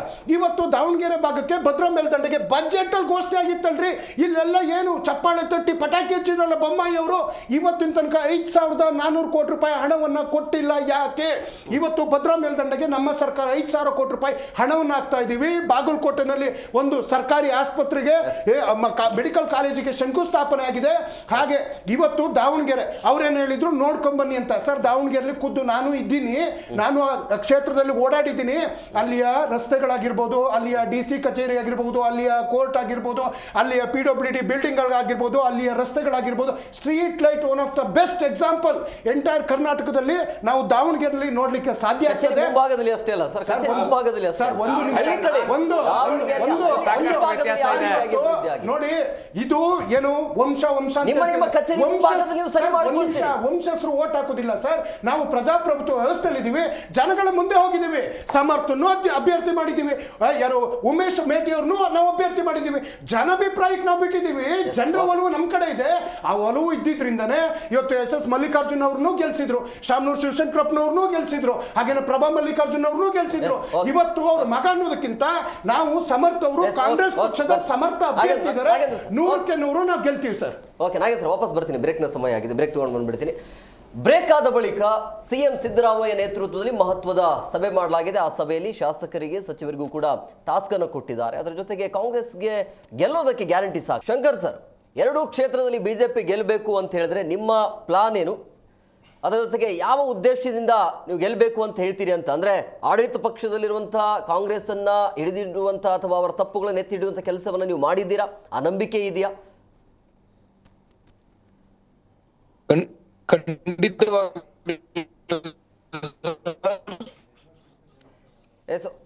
ಓಕೆ, ನೀವು ನೋಡಿದಿರಿ. ಓಕೆ, ನಾನು ವಾಪಸ್ ಬರ್ತೀನಿ. ಶಂಕರ್ ಸರ್, ನೆಟ್ವರ್ಕ್ ಪ್ರಾಬ್ಲಮ್ ಇದೆ ಅನ್ಸುತ್ತೆ. ಎಸ್, ನಾಗೇಂದ್ರ ಸರ್ ಏನು ಹೇಳ್ತಾ ಇದ್ರಿ? ಅವಾಗೇನೋ ಕೈ ಎತ್ತಿದ್ರಿ. ಕಾಂಗ್ರೆಸ್ ವಕ್ತಾರನ ನಾನು ಪದೇ ನಾವು ಅನೇಕ ಡಿಬೇಟ್ಗಳಲ್ಲಿ ಈ ವಿಷಯನ ಪ್ರಸ್ತಾಪ ಮಾಡಿದ್ದೀವಿ, ಚರ್ಚೆನೂ ಮಾಡಿದ್ದೀವಿ ಸರ್. ನಾನು ಪಕ್ಷಾತೀತವಾಗಿ ಮಾತಾಡಿದ್ದೀನಿ. ಯಾರೇ ತಂದೆ ಮಕ್ಕಳಾಗಿರಲಿ, ಇನ್ನೊಬ್ಬರಾಗಿರಲಿ, ಜನಗಳ ಮುಂದಕ್ಕೆ ಹೋದ ಅವ್ರು ಹೇಳಿದ್ದೋದೆ ನಾನು ಹೇಳಿದ್ದು ಅವ್ರಿಗೆ ಸರಿಯಾಗಿ ಕೇಳಿಸ್ಕೊಂಡಿಲ್ಲ ನನ್ನ ಮಾತನ್ನು. ಜನಗಳ ಮುಂದಕ್ಕೆ ಹೋಗ್ತೀವಿ, ಪದೇ ನಿಖಿಲ್ ಕುಮಾರಸ್ವಾಮಿ ಹೆಸರು ಮಾತಾಡ್ತಾರೆ.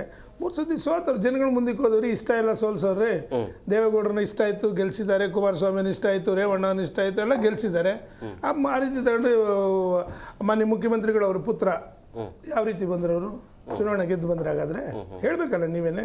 ಕೆಲವು ಮಾತಾಡೋಂಥ ಸಂದರ್ಭದಲ್ಲಿ ನಾವು ಆವೇಶದಿಂದ ಮಾತಾಡಿದ್ರೆ ಜನ ಏನೋ ನಮ್ಗೆ ಮಾರ್ಕ್ಸ್ ಆಗ್ತಾರೆ ಅಂತಕ್ಕಂಥದ್ದಲ್ಲ, ವಾಸ್ತವಾಂಶ ನಾವು ಮಾತಾಡಬೇಕಾಗ್ತದೆ. ಹಾಗಾದ್ರೆ ಸಾದಿಕ್ ಪೈಲ್ವಾನ್ ವಾಸ್ತವಾಂಶ ಯಾರು ಮಾತಾಡಲ್ಲ ಸರ್, ನೀವು ಅವ್ರಿಗೆ ಹೇಳ್ತೀರಾ, ಅವ್ರು ನಿಮ್ಗೆ ಹೇಳ್ತಾರೆ. ವಾಸ್ತವಾಂಶ ಅದನ್ನೇ ನಾನು ಅಣ್ಣ ಒಂದ್ ನಿಮಿಷ ನಾವು ಯಾಕೆ ಆದ್ಯತೆ ಕೊಡ್ತಾ ಇದೀವಿ, ಯಾಕೆ ಕೊಡ್ತಾ ಇಲ್ಲ ಅಂತ ಹೇಳಿದ್ರೆ ಅವ್ರು ಮಾಡ್ತಿದ್ದಾರೆ, ನಮ್ಮ ಮೇಲೆ ಬರಬಾರ್ದು. ಅವ್ರ ನಮ್ಮ ಮೇಲೆ ಬರೋದು ಅವ್ರದ್ದೇನಿದೆ ಅವ್ರು ನಾನು ಹೇಳ್ತಿರ್ತಕ್ಕಂಥದ್ದು, ನಾವು ಎಲ್ಲೂ ಕೂಡ ವಾಮ ಮಾರ್ಗದಲ್ಲಿ ಹೋಯ್ತಾ ಇಲ್ಲ. ಜನಗಳ ಮುಂದಕ್ಕೆ ಹೋಗ್ತಾ ಇದ್ವಿ, ಸೋಲ್ಸಿದ್ರೆ ಅಂತೀವಿ, ಗೆಲ್ಸಿದ್ರೆ ಹೋಗಿ ಕೆಲಸ ಮಾಡ್ತೀವಿ, ಅಷ್ಟು ಬಿಟ್ಟರೆ ಬೇರೆ ಏನಿಲ್ಲ. ನಂಬರ್ 1. ಆಮೇಲೆ ಅವ್ರಿಗೆ ಅದು ಕಾಮನ್, ದೇವೇಗೌಡರು ಕುಮಾರಸ್ವಾಮಿ ನೆನೆಸ್ಕೊಳ್ಳಿಲ್ಲ ಅಂತಂದರೆ ನಮ್ಮೂರಲ್ಲಿ ಒಂದು ಟೆಂಟ್ ಇದೆ, ನೀವು ಯಾವುದೇ ಹೀರೋ ಪಿಕ್ಚರ್ ಹಾಕ್ಲಿ ಮೊದಲು ನಮೋ ವೆಂಕಟೇಶ ಅಂತ ಒಂದು ಹಾಡು ಹಾಕ್ತಾರೆ. ಇಲ್ಲೂ ಅಷ್ಟೇ, ದೇವೇಗೌಡರು ಕುಮಾರಸ್ವಾಮಿನ ನೆನೆಸ್ಕೊಳ್ಳಿಲ್ಲ ಅಂದರೆ ಅವರಿಗೆ ಯಾವುದೇ ಕಾರಣಕ್ಕೂ ಡಿಬೇಟ್ಗಳು 1000 ಇರಲಿ ಮೂವ್ ಆಗಲ್ಲ. ಅದಾಗಬೇಕು, ಯಾಕಂದ್ರೆ ಭಯ ಇರುತ್ತೆ ಅವ್ರಿಗೆ ಯಾವಾಗಲೂ. ಬಂದು ಒಂದು ನಿಮಿಷ ಇರಲಿ. ಆಮೇಲೆ ಸಾದಿಕ್ ಪೈಲ್ವಾನ್ ವಿಷಯಕ್ಕೆ ಬರೋಣ. ಸಾದಿಕ್ ಪೈಲ್ವಾನ್ ಅವರು ಒಂದು ಮಾತನ್ನು ಹೇಳ್ತಾರೆ, ಕಾಂಗ್ರೆಸ್ಗೆ ಪಾಠ ಕಲಿಸ್ತೀವಿ ಅಂತಕ್ಕಂಥ ಮಾತನ್ನು ಮೊನ್ನೆ ಕಾಂಗ್ರೆಸ್ ವಕ್ತಾರರು ಹೇಳ್ತಾ ಇದ್ರು. ಒಂದು ಪಟ್ಟಿ ಓದಿದ್ರು ಅವ್ರ ಹೆಸರುಗಳೆಲ್ಲ ಕೂಡ. ಸರ್ ಅವರೆಲ್ಲ ಕೂಡ ಕುಟುಂಬದ ಪರವಾಗಿ ಬಂದಿರತಕ್ಕಂಥವ್ರು ಓದಿದ್ದವರೆಲ್ಲ ಮುಕ್ಕಾಲು ಭಾಗ ಎಲ್ಲ ಅವ್ರವ್ರ ಕುಟುಂಬಗಳು, ಅವ್ರ ತಂದೆ ಅವರೇ ಹೇಳ್ತಿದ್ರು, ಅವ್ರ ತಂದೆ ಇದಾಗಿದ್ದಾರೆ, ಅವ್ರ ಮಗ ಇದಾಗಿದ್ದಾರೆ. ಸಾದಿಕ್ ಪೈಲ್ವಾನ್ ಅಂತಕ್ಕಂಥವ್ರು ನಿಮ್ಮನ್ನೇ ನಂಬಿಕೊಂಡು ನಿಮ್ಮದೇ ಪಕ್ಷದಲ್ಲಿ ಇರ್ತಕ್ಕ, ನಾನೇನು ಅವರು ಅಗೌರವವಾಗಿ ಮಾತಾಡ್ತಾ ಇಲ್ಲ.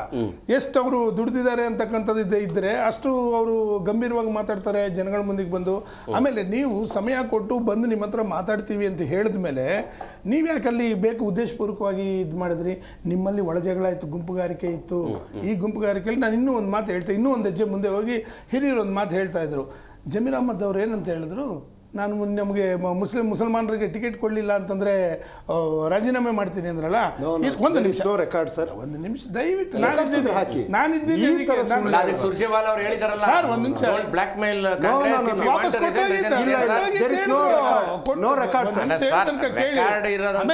ಸುರ್ಜೇವಾಲಾ ಅವರು ಹೇಳಿರೋದು ಇದು blackmail Congress, if you want to resign please resign ಅಂತ ಇಲ್ಲ. ಒಂದು ನಿಮಿಷ ಮಾತಾಡೋಣ. ಆಮೇಲೆ ನಿಮಗೆ ಹಾಗಾದ್ರೆ ಹಿರಿಯರು ಒಂದು ಮಾತನ್ನು ಹೇಳಿದ್ರು, ಯಾಕೆ ಗಂಜಿ ಕೇಂದ್ರ ಅಂತಕ್ಕಂಥ ಪದಬಳಕೆ ಮಾಡಿದ್ರು ಅಂತಂದ್ರೆ, ಅವ್ರನ್ನ ನೀವು ಯಾವ ರೀತಿ ಉಪಯೋಗಿಸ್ಕೋತಾ ಇದ್ದಾರೆ ಅಂದರೆ, ನಿಮಗೆ ಯಾವುದೇ ರೀತಿ ಸನ್ಮಾನ್ಯ ಜಮೀರ್ ಅಹ್ಮದ್ ಖಾನ್ ಅವರೇ ನೀವು ಕೂಡ ಆತ್ಮೀಯರ, ನಾನು ಹತ್ರದಿಂದ ನೋಡ್ತೀನಿ ಅವ್ರನ್ನ. ಅಷ್ಟೊಂದು ಮುಸಲ್ಮಾನರ ಮೇಲೆ ಕಾಳಜಿ ಇದ್ದಿದ್ರೆ ರಿಸೈನ್ ಮಾಡ್ಬೋದಿತ್ತಲ್ಲ.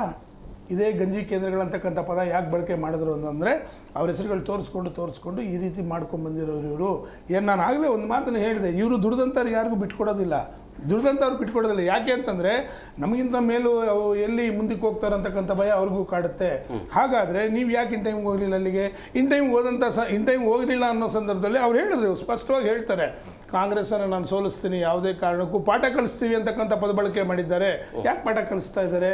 ನಿಮ್ಗೆ ನಾವು ದುಡಿದಿದ್ದೀವಿ, ನೀವು ಭರವಸೆ ಕೊಟ್ಟು ಚುನಾವಣೆಯಲ್ಲೇ ನೀವು ಭರವಸೆ ಕೊಟ್ಟಿದ್ದು, ಇದೆಲ್ಲ ಒಂದು ಸೈಡ್ಗಿಡೋಣ.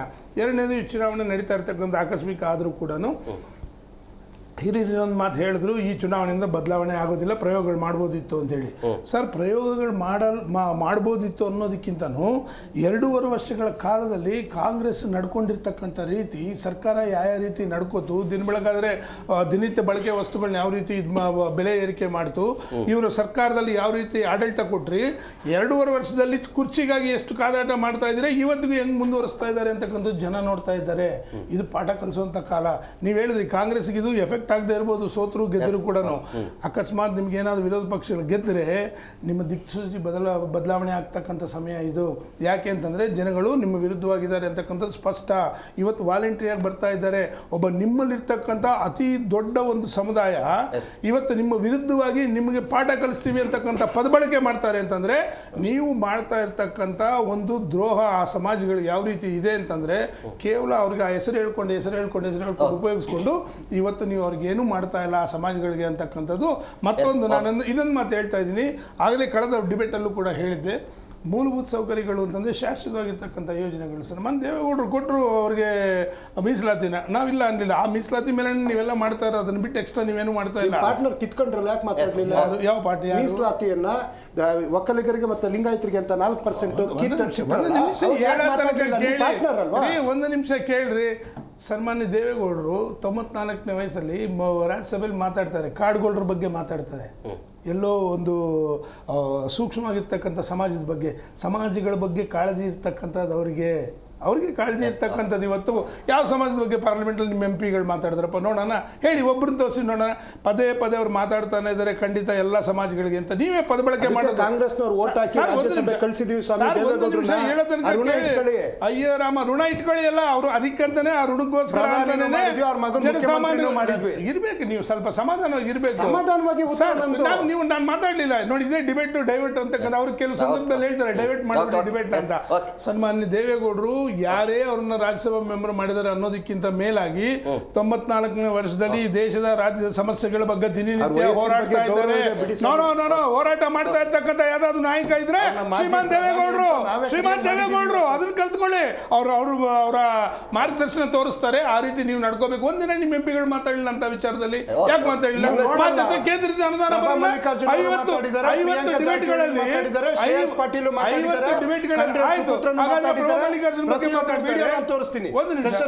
ಮಾನ್ಯ ಕಾಂಗ್ರೆಸ್ ಹೋಗ್ತಾರೆ ಹೇಳ್ತಿದ್ರು, ಪ್ರಭಾ ಮಲ್ಲಿಕಾರ್ಜುನ್ ಅವ್ರ ಬಗ್ಗೆ ಮಾತಾಡಿದ್ರು. ಯಾಕೆ ದುಡ್ದಿಲ್ಲ ಒಂದು ಹೆಣ್ಮಗಳು?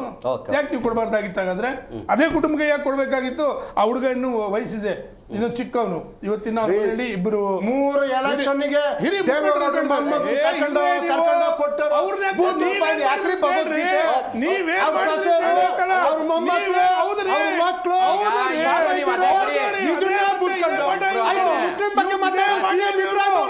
ಯಾಕೆ ರಾಜ್ಯಾಧ್ಯಕ್ಷ ಸ್ಥಾನದಿಂದ ಇಳಿಸಿದ್ರಿ?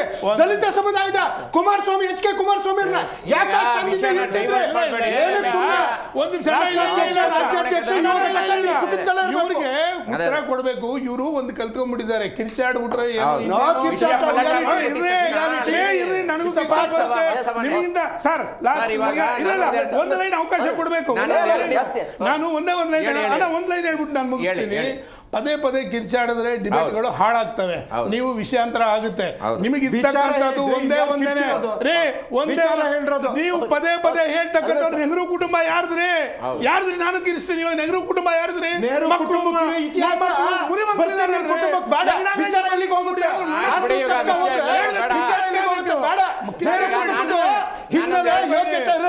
ಈ ದೇಶಕ್ಕೆ ಗೊತ್ತು. ವಾಪಸ್ ಬರ್ತೀವಿ ಸರ್. ಮಾತಾಡಿ. ಈಗ ಸಾದಿಕ್ ಪೈಲನ್ ಅವರು ತೊಡೆ ತಟ್ಟಿ ನಿಂತಿದ್ದಾರೆ. ಇದು ಯಾರಿಗೆ ಪ್ಲಸ್ ಆಗುತ್ತೆ, ಯಾರಿಗೆ ಮೈನಸ್ ಆಗುತ್ತೆ? ನೋಡಿ, ಈ ಚುನಾವಣೆಯಲ್ಲಿ ವಿಶೇಷವಾಗಿ ದಾವಣಗೆರೆ ದಕ್ಷಿಣ ಏನಿದೆ, ಇದು ಕಾಂಗ್ರೆಸ್ಸಿಗೆ ಒಂದು ದೊಡ್ಡ ಚಾಲೆಂಜನ್ನು ಇವತ್ತು ಅವ್ರು ಮೈ ಮೇಲೆ ಹಾಕ್ಕೊಂಡಿದ್ದಾರೆ. ಅನಗತ್ಯವಾಗಿ ಮೈ ಮೇಲೆ ಹಾಕ್ಕೊಂಡಿರುವಂಥ ಸಮಸ್ಯೆ ಇದು. ಇದನ್ನು ಸರಳವಾಗಿ ಬಗೆಹರಿಸ್ಬೋದಾದಂಥ ಒಂದು ವಿಚಾರ ಇತ್ತು. ಇದ್ರ ಜೊತೆಗೆ ಕಾಂಗ್ರೆಸ್ ನೋಡಿ, ಇವತ್ತು ಹೊಸ ತಲೆಮಾರಿನ ಜನರೇನಿದ್ದಾರೆ, ಯುವಕ ಯುವತಿಯರಿಗೆ ಈ ದೇಶದಲ್ಲಿ ಒಂದು ಭಾಳ ಆಸೆ ಆಕಾಂಕ್ಷೆಗಳಿದೆ. ರಾಜಕೀಯ ಕ್ಷೇತ್ರವನ್ನು ಭಾಳ ಬೆರಗುಗಣ್ಣಿನಿಂದ ನೋಡ್ತಾ ಇದ್ದಾರೆ. ಒಂದು ಹೊಸ ಪ್ರಯೋಗವನ್ನು ಮಾಡೋದಕ್ಕೆ ಕಾಂಗ್ರೆಸ್ಗೆ ತುಂಬ ಅವಕಾಶಗಳಿದೆ. ಯಾಕಂದರೆ ಸತತ ಸೋಲ್ತಾ ಇದ್ದಾರೆ ಅವರು ಇಡೀ ದೇಶದಲ್ಲಿ. ಇಂಥ ಸಂದರ್ಭದಲ್ಲಿ ಯುವ ಜನಾಂಗವನ್ನು ಆಕರ್ಷಣೆ ಮಾಡುವಂಥ ಅವಕಾಶಗಳನ್ನು ಯಾವ ರೀತಿ ಮಿಸ್ ಮಾಡ್ಕೊಳ್ತಾ ಇದ್ದಾರೆ ಅನ್ನುವಂಥದ್ದು. ಇವಾಗ ಸಮರ್ಥ ಯಂಗ್ಸ್ಟರ್ 27 ವರ್ಷದ ಹುಡುಗರಿಗೆ ಶಾಮನೂರು ಶಿವಶಂಕರಪ್ಪನವ್ರ ಕುಟುಂಬಕ್ಕೆ ಕೊಡೋದರ ಬದಲಾಗಿ ಯಾವುದೋ ಒಬ್ಬ ದಲಿತನೋ, ಯಾವುದೋ ಒಬ್ಬ ಮುಸ್ಲಿಮನೋ, ಒಬ್ಬ ಹಿಂದುಳಿದ ಸಮಾಜಕ್ಕೆ ಸೇರಿದಂಥ ಒಬ್ಬ 27 ವರ್ಷದ ಹುಡುಗನಿಗೆ ಕೊಟ್ಟಿದ್ದರೆ ಇವತ್ತು ಕಾಂಗ್ರೆಸ್ಸಿನ ಮೆಸೇಜ್ ಏನಾಗಿರೋದು? ಕಾಂಗ್ರೆಸ್ ಕಳ್ಕೊಳ್ಳುವಂಥದ್ದು ಏನಿರಲಿಲ್ಲ ಈ ಚುನಾವಣೆಯಲ್ಲಿ. ಈ ಮೆಸೇಜ್ ಕೊಡುವಂಥ ಕೆಲಸವನ್ನು ಕಾಂಗ್ರೆಸ್ ಮಾಡ್ತಾ ಇಲ್ಲ.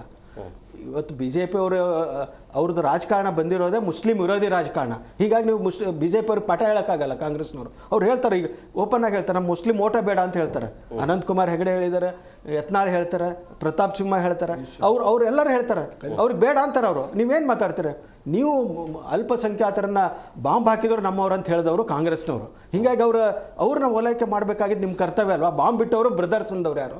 ಕಾಂಗ್ರೆಸ್ನವರು. ಕುಕ್ಕರ್ ಬಾಂಬ್ ಬಿಟ್ಟವ್ರು ಅಂದ್ರೆ ಸರ್, ನೀವು ಬಿಜೆಪಿ ಏಜೆಂಟ್ ಆಗುತ್ತೆ ಅಂದ್ರೆ ಬಿಜೆಪಿ ಪಕ್ಷ ಪರವಾಗಿ ಮಾತಾಡಿ. ಏನ್ ಮಾತಾಡ್ತಾ ಇದ್ದೀರಾ? ಯಾರೇ ಬಾಂಬ್ ಬಿಟ್ಟರು? ಯಾವ ಬಾಂಬ್ ಬಿಟ್ಟರು ಹೇಳಿ. ಸೂರ್ಯನ ಹೇಳಿಕೆಗೆ ಮಾನ್ಯ DK ಶಿವಕುಮಾರ್ ಅವರು ಅವ್ರಿಗೆ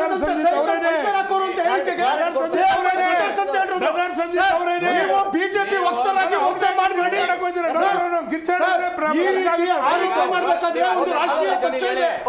ರಾಷ್ಟ್ರೀಯ ಪಕ್ಷ ಇದೆ, ಏನ್ ಹೇಳ್ತಾರೆ ಅವರು ಹೇಳಲಿಕ್ಕೆ ನಾವು ತಯಾರಿಲ್ಲ ಸರ್.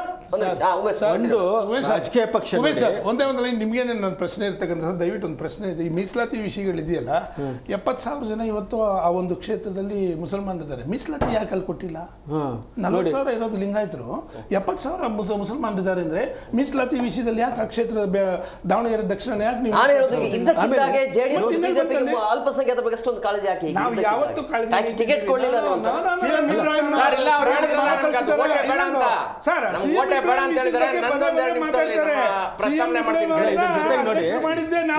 ರಾಷ್ಟ್ರ ಮಟ್ಟದಲ್ಲೂ ಕೂಡ, ರಾಷ್ಟ್ರ ಮಟ್ಟದಲ್ಲಿ ಕಾಂಗ್ರೆಸ್ನ ಟ್ರಬಲ್ ಶೂಟರು ಯಾರಾಗಿದ್ರು, ಗುಲಾಂ ನಬಿ ಆಜಾದ್ ಅವರು ಕಾಂಗ್ರೆಸ್ನ ಬಿಟ್ಟು ಹೋಗ್ತಾರೆ. ಬಿಟ್ಟು ಹೋಗುವಾಗ ಕಾಂಗ್ರೆಸ್ನ ಅಲ್ಪಸಂಖ್ಯಾತ ವಿರೋಧಿ ಮನೋಧೋರಣೆ ಯಾವ ರೀತಿ ಇದೆ ಅನ್ನೋದನ್ನು ಎಳೆ ಎಳೆಯಾಗಿ ಬಿಚ್ಚಿ ಹೋಗ್ತಾರೆ ಅವ್ರು ಇಡೀ ದೇಶದಲ್ಲಿ. ಅವರು ನಮ್ಮ ಕರ್ನಾಟಕಕ್ಕೆ ಎಷ್ಟು ಸರ್ತೆ ಬರ್ತಾಯಿದ್ರು? ಕರ್ನಾಟಕದಲ್ಲಿ ಕಾಂಗ್ರೆಸ್ಗೆ ಏನಾದರೂ ತೊಂದರೆ ಆದರೆ ಯಾರು ಬರ್ತಾಯಿದ್ರು? ಗುಲಾಂ ನಬಿ ಆಜಾದ್ ಬರ್ತಾಯಿದ್ರು. ಸರ್ಕಾರ ರಚನೆ ಮಾಡುವಾಗ ಯಾರು ಬರ್ತಾಯಿದ್ರು? ಗುಲಾಂ ನಬಿ ಆಜಾದ್ ಬರ್ತಾಯಿದ್ರು. ಅಂಥ ಹಿರಿಯ ಮುಸ್ಲಿಂ ನಾಯಕರು ಪಕ್ಷವನ್ನು ತೊರೆದು ಹೋಗ್ತಾರೆ. ರಾಷ್ಟ್ರ ಮಟ್ಟದಲ್ಲಿ ಇವತ್ತು ಕಾಂಗ್ರೆಸ್ನಲ್ಲಿ ಕಾಣಿಸ್ಕೊಳ್ಳುವಂಥ ಯಾರೂ ಮುಸ್ಲಿಂ ನಾಯಕರಿಲ್ಲ. ಇವ್ರು ಏನು ಪಾಠ ಮಾಡ್ತಾ ಇದ್ದಾರೆ? ಮುಸ್ಲಿಮರನ್ನ ಎಲ್ಲಿ ಬಳಸ್ಕೋಬೇಕು? ಇವಾಗ ಖರ್ಗೆ ಅವರಿಂದ ತೆರವಾಗುವ ಸ್ಥಾನ ಯಾವುದು? ರಾಜ್ಯಸಭಾ. ನೀವು ನೇರ ಚುನಾವಣೆಯಲ್ಲಿ ಅವ್ರಿಗೆ ಅವಕಾಶ ಕೊಡ್ತೀರಾ? ಈ ಕಾಂಗ್ರೆಸ್ಸಿನ ಅಲ್ಪಸಂಖ್ಯಾತರನ್ನ ಬಳಸಿಕೊಳ್ಳುವಂಥ ಮನೋಧೋರಣೆ ಬದಲಾವಣೆ ಆಗದೇ ಇದ್ದರೆ, ಇವತ್ತು ದಾವಣಗೆರೆಯಲ್ಲಿ ನೀವು ಹೋಗಿ ಸೋಷಿಯಲ್ ಮೀಡಿಯಾದಲ್ಲಿ ನೋಡಿ, ಮಾಧ್ಯಮಗಳ ಮುಂದೆ ಮುಸ್ಲಿಮ್ರು ಏನು ಮಾತಾಡ್ತಾ ಇದ್ದಾರೆ? ನಮಗೆ 11 ವರ್ಷ ಮೋದಿ ಅವರು ಇದ್ದಾಗ ಏನೂ ಸಮಸ್ಯೆ ಆಗಿಲ್ಲ, ನಾವು BJP ಗೆ ಓಟ್ ಹಾಕ್ತೀವಿ ಅಂತ ಇದ್ದಾರೆ. ಏನಾಗುತ್ತೆ? ನೀವು ಏನು ಕಳ್ಕೊಳ್ತಾ ಇದ್ದೀರಾ? ನಿಮ್ಮ ವೋಟ್ ಬ್ಯಾಂಕ್ನೇ ಕಳ್ಕೊಳ್ತಾ ಇದ್ದೀರಾ. ಈ ರೀತಿ ಆಲೋಚನೆ ಮಾಡೋದರ ಬದಲಾಗಿ ಕೇವಲ ಸಮರ್ಥನೆ ಮಾಡ್ಕೊಳ್ಳೋದೇ ನಮ್ಮ ಕೆಲಸ ಅಂತ ಅನ್ಕೊಂಡ್ರೆ, ಕಾಂಗ್ರೆಸ್ ಕ್ಯಾಂಡಿಡೇಟ್ ಹಾಕಿದ್ದಾರೆ ಸ್ವಾಮಿ. ನೀವು ಅವಾಗ್ಲಿಂದ ಕಾಂಗ್ರೆಸ್ ನೋಡಿ, ನಾವು ಕಾಂಗ್ರೆಸ್ ಅಲ್ಲ ನೋಡಿ, ನಾನು ನಮ್ಮ ಕಾಂಗ್ರೆಸ್ ಎರಡು ಕಡೆಗಿರ್ಬೇಕು. ನೀವು ನಮ್ಮನ್ನ ವಿರೋಧ ಮಾಡಿ, ವಿ ರೆಸ್ಪೆಕ್ಟ್ ಯು, ಬಟ್ ನಿಮ್ಮ ಒಂದೇ ಒಂದು ಪದ ಬಿಜೆಪಿ, ಮೋದಿ, ಇವತ್ತು ದೇಶದಲ್ಲಿ ಆಗಿರ್ತಕ್ಕಂಥ ತೊಂದರೆಗಳು, ಅಲ್ಲಿನ ಎಫೆಕ್ಟ್ಗಳು ಹೇಳ್ಬೇಕಲ್ವ? ನೀವು ಪತ್ರಕರ್ತರಿದ್ದೀರಿ. ನಾನು ದರ್ಶನ್ ಅವರಿಗೆ, ಕಾಂಗ್ರೆಸ್ನವ್ರಿಗೆ, ಕಾಂಗ್ರೆಸ್ ವಕ್ತಾರಿಗೆ ಹೇಳ್ತಾ ಇರುವಂಥದ್ದು, ಕಾಂಗ್ರೆಸ್ಸಿನ ಇವತ್ತು ಒಟ್ಟಾರೆ ದೇಶದ ಪರಿಸ್ಥಿತಿನಲ್ಲಿ ಅವ್ರು ಏನು ಮಾಡಬಹುದಾಗಿತ್ತು ಅನ್ನೋಂಥದ್ದು ಹೇಳ್ತಾ ಇದ್ದೇನೆ. ಬಿಟ್ಟರೆ ಒಂದು ರಾಜಕೀಯ, ನಮ್ಮ ಪ್ರಜಾಪ್ರಭುತ್ವ ವ್ಯವಸ್ಥೆಯಲ್ಲಿ ಪ್ರತಿಪಕ್ಷಗಳು ಬೇಕು, ಆಡಳಿತ ಪಕ್ಷನೂ ಬೇಕು, ಎಲ್ಲ ರಾಜಕೀಯ ಪಕ್ಷಗಳು ಬೇಕು. ಆದರೆ ಕಾಂಗ್ರೆಸ್ ಪದೇ ಪದೇ ಎಡುತ್ತಾ ಇರೋದನ್ನು ಹೇಳೋದನ್ನ ನೀವು ನಿಮ್ಮ ತಪ್ಪುಗಳನ್ನು ಹೇಳಿದಾಗ ಆಗ್ಲೇ ಹೇಳಿದ್ರಿ ಸರ್, ಅಂದ್ರೆ ಪ್ರಯೋಗ ಮಾಡಬಹುದಾಗಿತ್ತು ಈ ಬಾರಿ ಪ್ರಯೋಗ ಅದನ್ನೇ ಹೇಳ್ತೀನಿ. ಆಯ್ತು, ಈ ಬಾರಿ ಅಲ್ಪಸಂಖ್ಯೆ ಕೊಡೋದು ಬೇಡ, ನೋಡೋಣ ರಿಸಲ್ಟ್ ಕೂಡ ಇರಬಹುದಲ್ಲ. ಕಾಂಗ್ರೆಸ್ ಆ ರೀತಿ ಪ್ಲಾನ್ ಕೂಡ ಇರಬಹುದು. ಆ ಒಂದು ಆಲೋಚನೆ ಕ್ರಮ ಬದಲಾವಣೆ ಆದರೆ ಕಾಂಗ್ರೆಸ್ ಮುಂದೆ ಕೂಡ ಅಧಿಕಾರಕ್ಕೆ ಬರುವಂತ ಅವಕಾಶಗಳಿದೆ. ಯಾಕಂದ್ರೆ ಈ ದೇಶದ ಅವ್ರಿಗೆ ಗೊತ್ತಿದೆ ಅಲ್ಪಸಂಖ್ಯಾತರು ಬಿಟ್ಟು ಹೋಗಲ್ಲ ಅಂತ ಅವ್ರಿಗೆ ಗೊತ್ತಿದೆ. ಹಾಗಾಗಿ ಅದಕ್ಕೆ ಪ್ರಯೋಗ ಮಾಡದೇ ಇರಬಹುದಲ್ಲ, ಇನ್ನು ಅದು ಕುಟುಂಬ ರಾಜಕಾರಣಕ್ಕೆ ಒತ್ತು ಕೊಟ್ಟಿರಬಹುದು ಅಂತ. ಇವತ್ತು ಕುಟುಂಬ ರಾಜಕಾರಣವನ್ನ ಈ ಕಾಂಗ್ರೆಸ್ ಮೇಲೆ ಇರುವಂತಹ ಒಂದು ದೊಡ್ಡ ಆರೋಪ ಇದೆಯಲ್ಲ, ಅದರಿಂದ ಹೊರಗೆ ಬರ್ಬೋದಾಗಿತ್ತು. ಒಂದು ಹೊಸ ಪ್ರಯೋಗ ಮಾಡೋದಕ್ಕೆ ಅವಕಾಶ ಇದ್ದಾಗಲೂ ಕೂಡ, ಯಾಕಂದ್ರೆ ಯಾವಾಗ ಅಧಿಕಾರದಲ್ಲಿ ಇರೋದಿಲ್ಲ, ಪದೇ ಪದೇ ಜನ ಸೋಲಿಸ್ತಾರೆ, ಅವಾಗ ನೀವು ಹೊಸ ಪ್ರಯೋಗ ಮಾಡಬೇಕು. ಹೊಸ ಜನರನ್ನ, ಅದರಲ್ಲಿ ಯುವಕರನ್ನ ಆಕರ್ಷಣೆ ಮಾಡುವಂಥ ಒಂದು ಅವಕಾಶಗಳಿರುತ್ತೆ.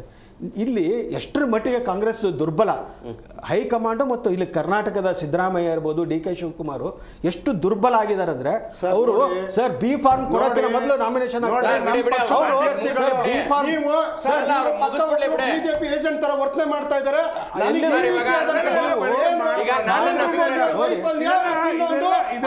ಬಿಜೆಪಿನಲ್ಲಿ ಕುಟುಂಬ ರಾಜಕಾರಣ ಇಲ್ವಾ? ಯಡಿಯೂರಪ್ಪ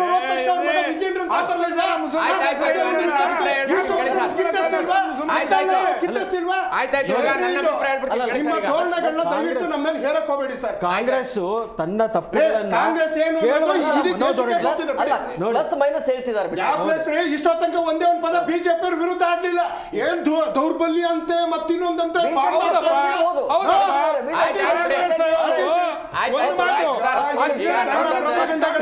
ತಲೆ ಕೆಡಿಸ್ಕೊಳಕ್ ಹೋಗಲ್ಲ ಸರ್. ಯಾಕೆ ಆ ಮಾತುಗಳನ್ನ ಹೇಳ್ತಾ ಇದ್ದೀನಿ ಅಂದ್ರೆ, ಕಾಂಗ್ರೆಸ್ ಪಾಠವನ್ನ ಕಲಿಬೇಕು. ಯಾಕಂದ್ರೆ ಸತತ ಸೋಲಿನಿಂದ ಅದು ಹೊರಗೆ ಬರಲಿ ಅನ್ನುವಂತ ಒಂದು ಉದ್ದೇಶದಿಂದ ಹೇಳಿದ್ದೀನಿ. ಬಿಟ್ರೆ ಅವ್ರು ಅದನ್ನ ನೆಗೆಟಿವ್ ಆಗಿ ತಗೊಂಡ್ರೆ, ನಾನು BJP ವಕ್ತಾರ ಅಂತ ಕರೆದ್ರೆ ಅಥವಾ BJP ಏಜೆಂಟ್ ಅಂತ ಕರೆದ್ರೆ ನನಗೆ ಏನು ಬೇಜಾರಿಲ್ಲ. ಆದ್ರೆ ಕಾಂಗ್ರೆಸ್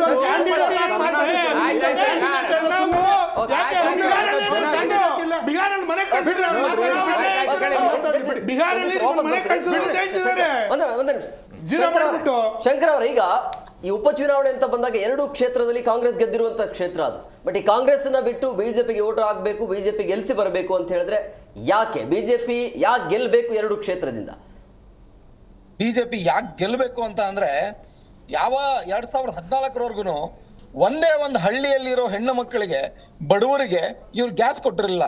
ನಾವೀಗ 10 ಕೋಟಿ 50 ಲಕ್ಷ ಹೆಣ್ಣು ಮಕ್ಕಳಿಗೆ ಹಳ್ಳಿಗಳಿಗೆ ಗ್ಯಾಸ್ ತಲುಪಿಸಿದೀವಿ. 2014 ಮುಂಚೆ ಯಾವುದೇ ಒಂದು ರೈತನ ಹತ್ರ ಬ್ಯಾಂಕ್ ಅಕೌಂಟ್ ಇರಲಿಲ್ಲ. 55 ಕೋಟಿ ಜನಧನ್ ಅಕೌಂಟ್ ಕೊಟ್ಟಿದೀವಿ ಇವತ್ತು. ಯಾವ ರೈತ ಇವ್ರು ಕರಪ್ಷನ್ ಮಾಡ್ತಿದ್ರು. ಹಿಂದೆ ರಾಜೀವ್ ಗಾಂಧಿ ಹೇಳಿದ್ರು, ಏನೋ ₹1 ನಾನು ಡೆಲ್ಲಿಯಿಂದ ಕಳಿಸಿದ್ರೆ ಹೆಚ್ಚು ಕಡಿಮೆ 70-80 ಪೈಸೆ ಮಧ್ಯ ಖರ್ಚಾಗುತ್ತೆ, ಬರೀ 20 ಪೈಸೆ ರೈತನಿಗೆ ತಲುಪುತ್ತೆ, ಕಡೆಯವ್ರಿಗೆ ತಲುಪುತ್ತೆ ಅಂತೇಳಿ. ಇವತ್ತು ಪರಿಸ್ಥಿತಿ ಹೇಗಾಗಿದೆ, 22ನೇ ಕಂತು ಮೊನ್ನೆ ಇದು ಕೇಂದ್ರ ಸರ್ಕಾರದ ಕಿಸಾನ್ ಸಮ್ಮಾನ್ ನಿಧಿ ಬಂತು. ಪ್ರತಿ ರೈತನಿಗೆ ಹೆಚ್ಚು ಕಡಿಮೆ 44,000 ರೂಪಾಯಿ ಕೊಟ್ಟಿದೀವಿ. ಕರ್ನಾಟಕದಲ್ಲಿ 55 ಲಕ್ಷ ರೈತರ ಬೆನಿಫಿಷರೀಸ್ ಇದ್ದಾರೆ. ಯಾವ ಹಳ್ಳಿಯಲ್ಲಿ ಟಾಯ್ಲೆಟ್ ನೋಡಿರ್ಲಿಲ್ಲ. ಇವತ್ತು ಹಳ್ಳಿಗಳಿಗೆ ಟಾಯ್ಲೆಟ್ ತಗೊಂಡು ಹೋಗಿದೀವಿ. ಹೆಣ್ಣು ಮಕ್ಕಳ ಮಾನ ಮರ್ಯಾದೆ ಕಾಪಾಡುವಂತ ಕೆಲಸವನ್ನ ಬಿಜೆಪಿ ಮಾಡಿದೆ. ಅಲ್ಲ, ಆ ಟಾಯ್ಲೆಟ್ ಅನ್ನ ಯಾವ್ದಕ್ಕೆ ಯೂಸ್ ಮಾಡ್ತಾರ ಅನ್ನೋ ಗೊತ್ತಿದೆಯಾ ನಿಮ್ಗೆ? ಕುರಿಗಳನ್ನ ಕಟ್ತಾರೆ, ಹಳ್ಳಿಗಳಲ್ಲಿ ಟಾಯ್ಲೆಟ್ ಯೂಸ್ ಮಾಡೋ ತರ ನೀವು ನೋಡ್ತಾ ಇದ್ರೆ ಟಾಯ್ಲೆಟ್ ಕೊಟ್ಟಿದ್ದೀರಿ, ಬಟ್ ಯಾವ್ದಕ್ಕೆ ಯೂಸ್ ಆಗ್ತಿದೆ ಅದು? ಕಟ್ಟ ಕಡೆಯ ಊರು ವಿಜಯಪುರ ಜಿಲ್ಲೆಯಲ್ಲಿ ದೇವರಿಪ್ಪರಿಗೆ ತಾಲೂಕಲ್ಲಿ ಕಟ್ಟ ಕಡೆ ಊರು ನಮ್ಮೂರು. ನಮ್ಮ ಮನೆಯಲ್ಲಿ ಇವತ್ತು ನಮ್ಮ ಅಜ್ಜಿ ಕಾಲು ಇಲ್ದೇರೋ ನಮ್ಮ ಅಜ್ಜಿ ಯೂಸ್ ಮಾಡ್ತಾರೆ, ನಮ್ಮ ತಾಯಿ ಯೂಸ್ ಮಾಡ್ತಾರೆ, ನಾವು ಹೋದಾಗ ಯೂಸ್ ಮಾಡ್ತೀವಿ. ಆ ಪರಿಸ್ಥಿತಿ ನಿರ್ಮಾಣ ಆಗಿದೆ. ಒಂದೊಂದು ಟಾಯ್ಲೆಟ್ 17,000 ರೂಪಾಯಿ ಕೊಟ್ಟಿದ್ದೀವಿ. ಇವತ್ತು ಹಳ್ಳಿಗಳಿಗೆ 2004 ಮುಂಚೆ ಗ್ರಾಮ ಸಡಕ್ ಯೋಜನೆ ಬರೋಕ್ಕಿಂತ ಮುಂಚೆ ಹಳ್ಳಿಗಳಿಗೆ ರಸ್ತೆಗಳೇ ಇರಲಿಲ್ಲ. ತಗೊಂಡೋಗಿದೀವಿ. ದೇಶದಲ್ಲಿ ದೊಡ್ಡ ಪ್ರಮಾಣದಲ್ಲಿ ಇವತ್ತು ದೇಶದ ಪೋರ್ಟ್ಸ್ಗಳಿಗೆ, ಏರ್ಪೋರ್ಟ್ಸ್ಗಳಿಗೆ ಕನೆಕ್ಟ್ ಆಗುವಂತ ಬರೋಕೆ ಮೊದಲೆಲ್ಲ ಸೊಪ್ಪು ಕಟ್ಕೊಂಡು ಓಡಾಡ್ಕೊಂಡು ಗೆಡ್ಡೆ ಗೆಣಸು ತಿನ್ಕೊಂಡು ಏನು ರೋಡ್ಗಳಿಲ್ಲ, ಕಾಡಲ್ಲೆಲ್ಲ ಜೀವಿಸ್ತಾ ಇದ್ವಿ. ಮೋದಿ ಬಂದ್ಮೇಲೆ ಎಲ್ಲ ರೋಡು ಬಂತು, ಎಲ್ಲ ಬಂತು. ಇವತ್ತು PM ಆವಾಸ್ ಯೋಜನೆಗೆ ಹಣ ಕೊಡ್ತಾ ಇರೋದು ರಾಜ್ಯ ಸರ್ಕಾರ.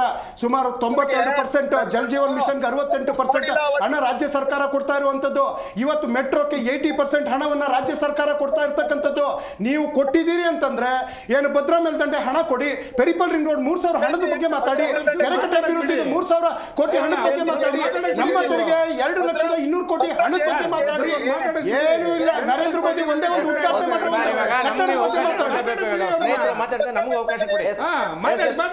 ಶಂಕರ್ ಅವರೇ, ನೀವು ಹೇಳ್ತಾ ಇದ್ರೆ ಹಿಂದೆ ಮಾಡಿರುವಂತಹ ಸಾಧನೆಗಳನ್ನ, ಬಟ್ ಈ ಸರ್ಕಾರದ ಆಡಳಿತದ ಅವಧಿಯಲ್ಲಿ ಆಗಿರುವಂತಹ ತಪ್ಪುಗಳನ್ನ ನೀವು ಜನರಿಗೆ ತೋರಿಸಬೇಕಾಗಿದೆ. ಅದರ ಬಗ್ಗೆ ಮಾತಾಡಿ. ನೀವು ಮಾಡಿರುವಂತ ವಿಫಲರಾಗಿದ್ದಾರೆ, ಏನೂ ಮಾಡಿಲ್ಲ ಬಿಡಿ. ನಾನು ಅಂದ್ರೆ ಹೇಳ್ತಾ ಇರೋದು, ಹಿಂದೆ ಮಾಡಿರೋದು ಬೇಡ, ಈ ಸರ್ಕಾರ ಬಂದ ನಂತರ ಏನ್ ಮಾಡಿದೆ, ಏನ್ ತಪ್ಪಾಗಿದೆ, ನೀವೇನ್ ಸರಿ ಮಾಡ್ತೀರಿ? ಒಂದೇ ನಿಮಿಷ ಹೇಳ್ತೀನಿ. ಯಾವ ರೀತಿ ಸರ್ಕಾರದ ತಪ್ಪುಗಳನ್ನು ತೋರಿಸ್ತಿದ್ವಿ ಅಂದ್ರೆ, ಒಬ್ಬ ನೀರ್ಗಂಟಿ 26 ತಿಂಗಳು ಸ್ಯಾಲರಿ ಬರದೆ ಗ್ರಾಮ ಪಂಚಾಯತಿ ಮುಂದೆ ಈ ದೇಶದಲ್ಲಿ ಇತಿಹಾಸದಲ್ಲಿ ಪ್ರಥಮ ಬಾರಿ ನೇಣ್ ಹಾಕತ್ತಾನೆ ಚಾಮರಾಜನಗರದಲ್ಲಿ. ಒಂದು ಅಜ್ಜ ವಯಸ್ಸಾದ ವೃದ್ಧರು ಇದು ದಾವಣಗೆರೆ DC ಆಫೀಸ್ಗೆ ಬರ್ತಾರೆ, ನಮ್ ಕೆಲ್ಸ ಮಾಡ್ಕೊಡ್ರಿ, ನಮ್ ತಾಳಿ ಹಡ ಇಟ್ಟು ದುಡ್ಡು ತಂದು ಕೊಡ್ತಾರೆ.